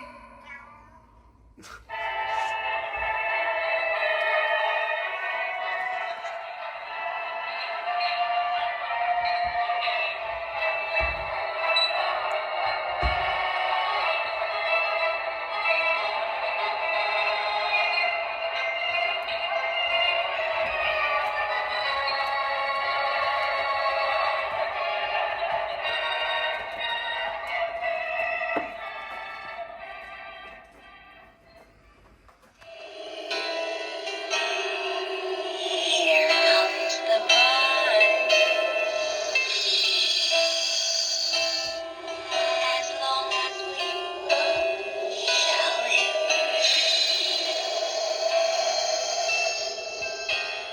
For better or for worse. I did.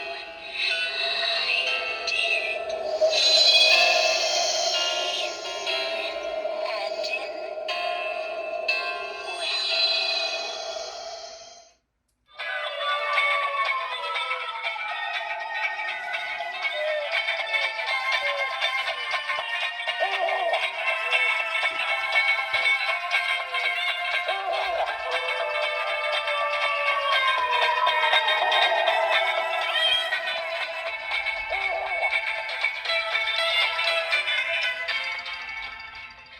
The crypt doors creak and the tombstones quake.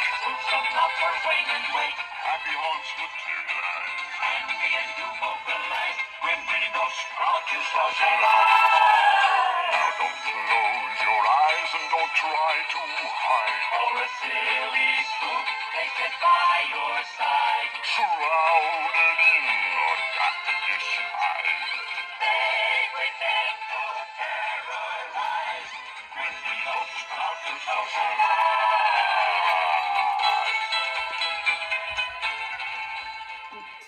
As the moon climbs high over the dead oak tree, looks so bright for the midnight free. Creepy creeps with eerie eyes. Dark and sweet and harmonize. When we don't stop and socialize. When you hear the knell of a requiem bell, we're toasting our spirits well. Restless bones eat eerie eyes. Noises, spooks of every size.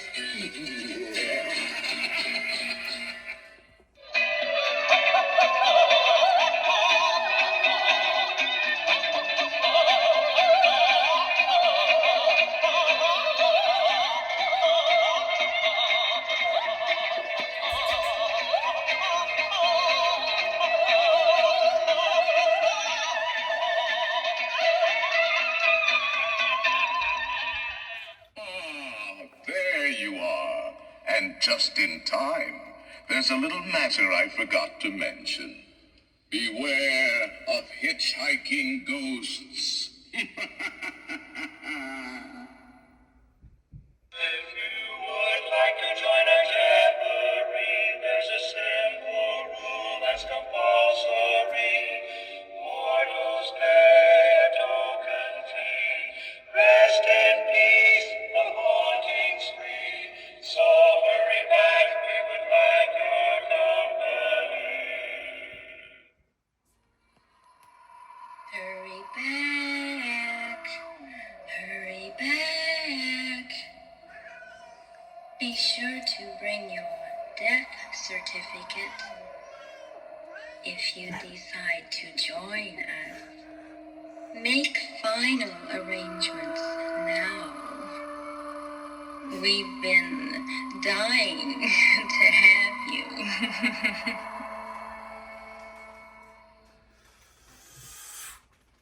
Cool. Cool, we finally have the complete set. I don't think I've ever heard the Hitchhiker's chorus before. That part I've heard in the song. I don't remember hearing it on the ride, but it could also be Disneyland. You know, because there are some differences at Disneyland. But those two parts we have not had play, obviously, in the Right. setup, because that's the last two pieces. Very, very cool. Halloween! Happy Halloween! Granted, for me, this is a year-long decoration, because it's just freaking cool. And I love the lighting.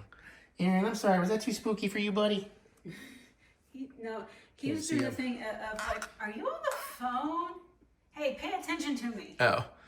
Let me have my dreams, Mary. I'm pretty sure he was creeped out, like, Daddy, it's scary. I don't want to be a happy haunt. I'm a happy cat. I don't even know what a haunt is. yay, we has it. So now I guess is, if I do get the other mansion for Christmas, maybe we'll hook the other mansion up and just see. I doubt there's any differences, but maybe. We'll find out. If there are, we'll film it. Hope that was worth me not making a penny off this vlog. Thanks, copyright people. Bye. Everybody, I'm sober. We're actually making the cocktail earlier in the evening because it's going to make Mary's life easier. It's actually... Mary got tired of midnight cocktails. Yeah, but they're so much better for me. They're still going to happen. But today, I wasn't sure what I wanted to do, so we're going to go ahead and do it. It's like 8:41, and keeping with the spook. We're making the Corpse Reviver #2. This is a somewhat famous cocktail. It's been around a long time. There's fun stories behind it. Don't ask me what those fun stories are. It has some not unusual ingredients, but some ingredients I wouldn't normally go for. But I've had one or two of these, and they were really good. But it was my favorite cocktail mixologist, Gail, from Missouri, who made one that was so good. It's like, I got to try making this. You know my buddy Otter and how I rave about him. She is the mixology version of him. She's a goddamn genius behind the bar. Although my girl Taylor, the manager over there, general manager, she made a cinnamon dark and stormy the other night. We're going to be making that soon. She even gave me some cinnamon to do it with. But this takes an ounce of gin. That's what the recipe says, by the way. It did not tell me what type of gin. There's like 4 types of gin generally. I mean, there's lots more too. It's very varietal, but it does. I looked up. It says usually you use a London dry gin. So we got the Tanqueray. We're going to need an ounce of lemon juice, which luckily I had some lemons that were getting old. They got so soft. I was like, I'm not sure, but it tastes fine. And I got all that lemon juice out of one large lemon.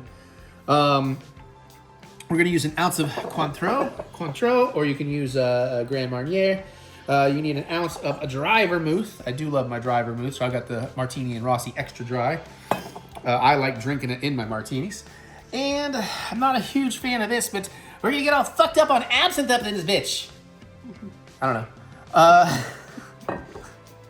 But there's only half a teaspoon of the absinthe going in there. And you garnish with an orange peel or an orange wedge. Well, I ain't got no stinking oranges. So first thing we're gonna do, we're gonna get some ice. Ice. Baby? Baby.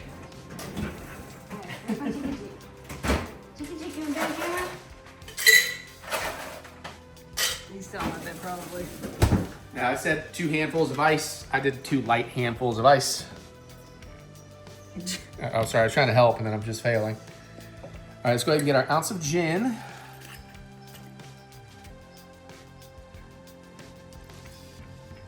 Now, gin is not for everybody. It's very herbal. And the various gins. I'm not a huge gin fan. There's aviator gin, which is aviation gin, which is the Ryan Reynolds, and that's basically just for the aviator cocktail.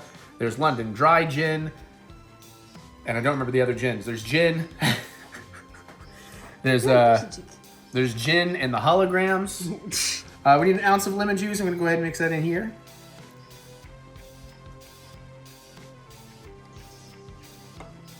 And we're gonna pour that into the shaker. And we need an ounce of the Cointreau, an ounce of the vermouth.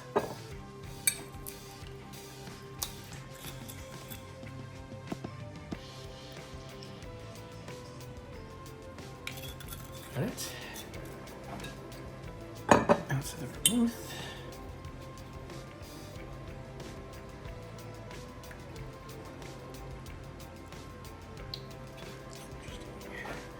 Okay, those are going in. Then we need that half a teaspoon of absinthe.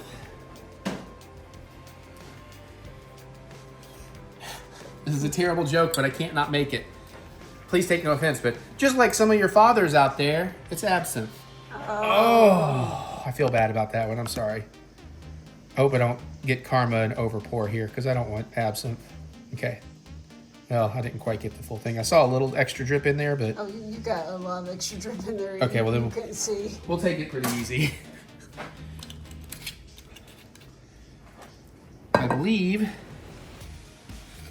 that is everything. So we're gonna shake it. I was walking on the lab late one night when my eyes beheld an eerie sight. That's cold. Fuck. Now, It reminds you about overshaking. well, I don't know. I just felt like this one should water down. So then, I don't have. We have sort of coupe glasses, but they're not really the ideal ones for this. And I don't have a chilled one. So I'm gonna throw mine in the chilled martini glass. Oh, if you tell me I have like a really neat Halloween martini glass. I didn't think about it. Well, oh, it's already gooshing out this way. Looks right. Color looks right. Color is cloudy. Yeah. Cloudy with a chance of getting fucked up. Oh man, what if they made cloudy with a chance of meatballs, but like it was dry vodka martinis falling? Or margaritas? It's raining margaritas. Hallelujah. So everybody's sticky and impaled with glass. Great. Well, not if it just rains margaritas. It doesn't have to rain them in glasses. The salt in the eyes would probably suck, but we have glasses, so we're good. Yeah, it looks good.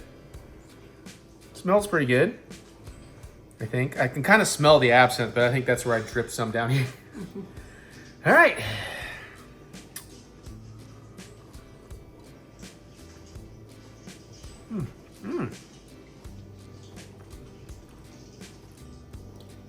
That's pretty goddamn good. That's pretty goddamn good.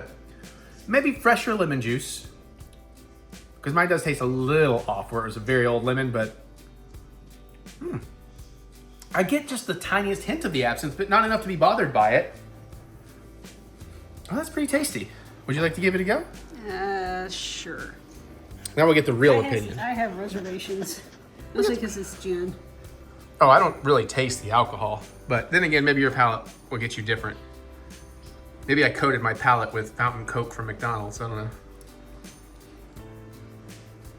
Okay, it's very lemon forward. Mm-hmm.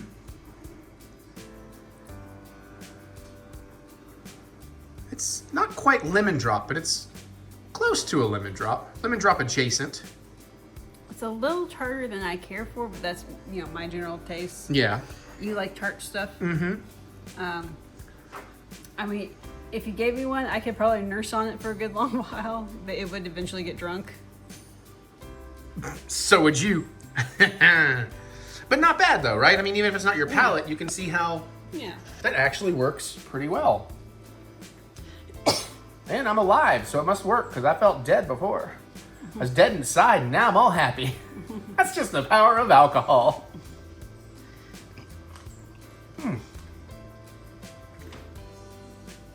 But yeah, like I said, I do get just that tiniest bit of the absinthe on the back, but it's like not overpowering and it's not bad because I'm not a fan, honestly.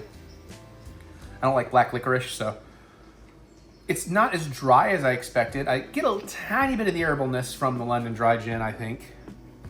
But yeah, it's really kind of lemon and Cointreau forward, and I like that. That's a drink I would have, and have by better made people with fresher lemons than I. But, you know, I had lemons, so I had to make urine. Because lemonade. Well, I mean, we had milk and milk. Now we have lemonade, so next week we're going around the corner. You know why. You know why. Why is that, Eric? Because that's where fudge is made. Milk, milk, lemonade. Around the corner, fudge is made. Milk, milk, lemonade. There's a song on the Poultry Guy soundtrack that does that, and that's the song I was kind of singing. And boy, when we took Zeppo to Franklin, Indiana Trauma Dance back years ago, we played the hell out of that song.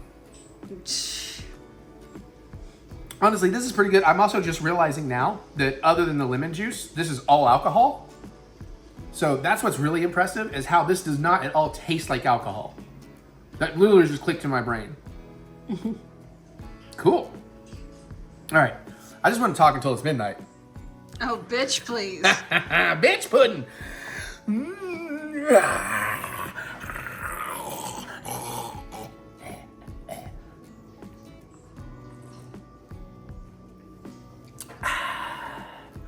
It's like a Snickers, but alcohol. Bye. Well, there you have it. This has been a very long vlog, so I'm going to wrap up quickly. Let me know, what do you think? What molds would you suggest I get for better skull pastries? All that and more. What do you think about the Corpse Reviver? What gin do you use? What are your plans for Halloween? Who are you going as? All that and more. Comment below. Give me some fun reading to do. I look forward to hearing what you have to say. Other than that, click the thumbs up button. Give me the good old thumb of encouragement, as I do love to be encouraged. And of course, as always, remember that we will get through this. We will get through this together. Check out my music anywhere you listen to music. Look up EricButts. Try to get excited for some more stuff coming eventually. And of course, there's filmmaking, cooking videos, plenty more games still happening. So all that and more you can follow right here, or go to ericbutts.com for all your funky butts fun. Plus, there's more with the links in the description below. So click that see more button to see more butts. On that note, I got to get on out of here because I'm trying to finish this up. It's already 9:30. Mary and I have some shows to watch. I got to go. I love y'all. I'll see y'all later. Have a happy Halloween. And don't get bit. Bye.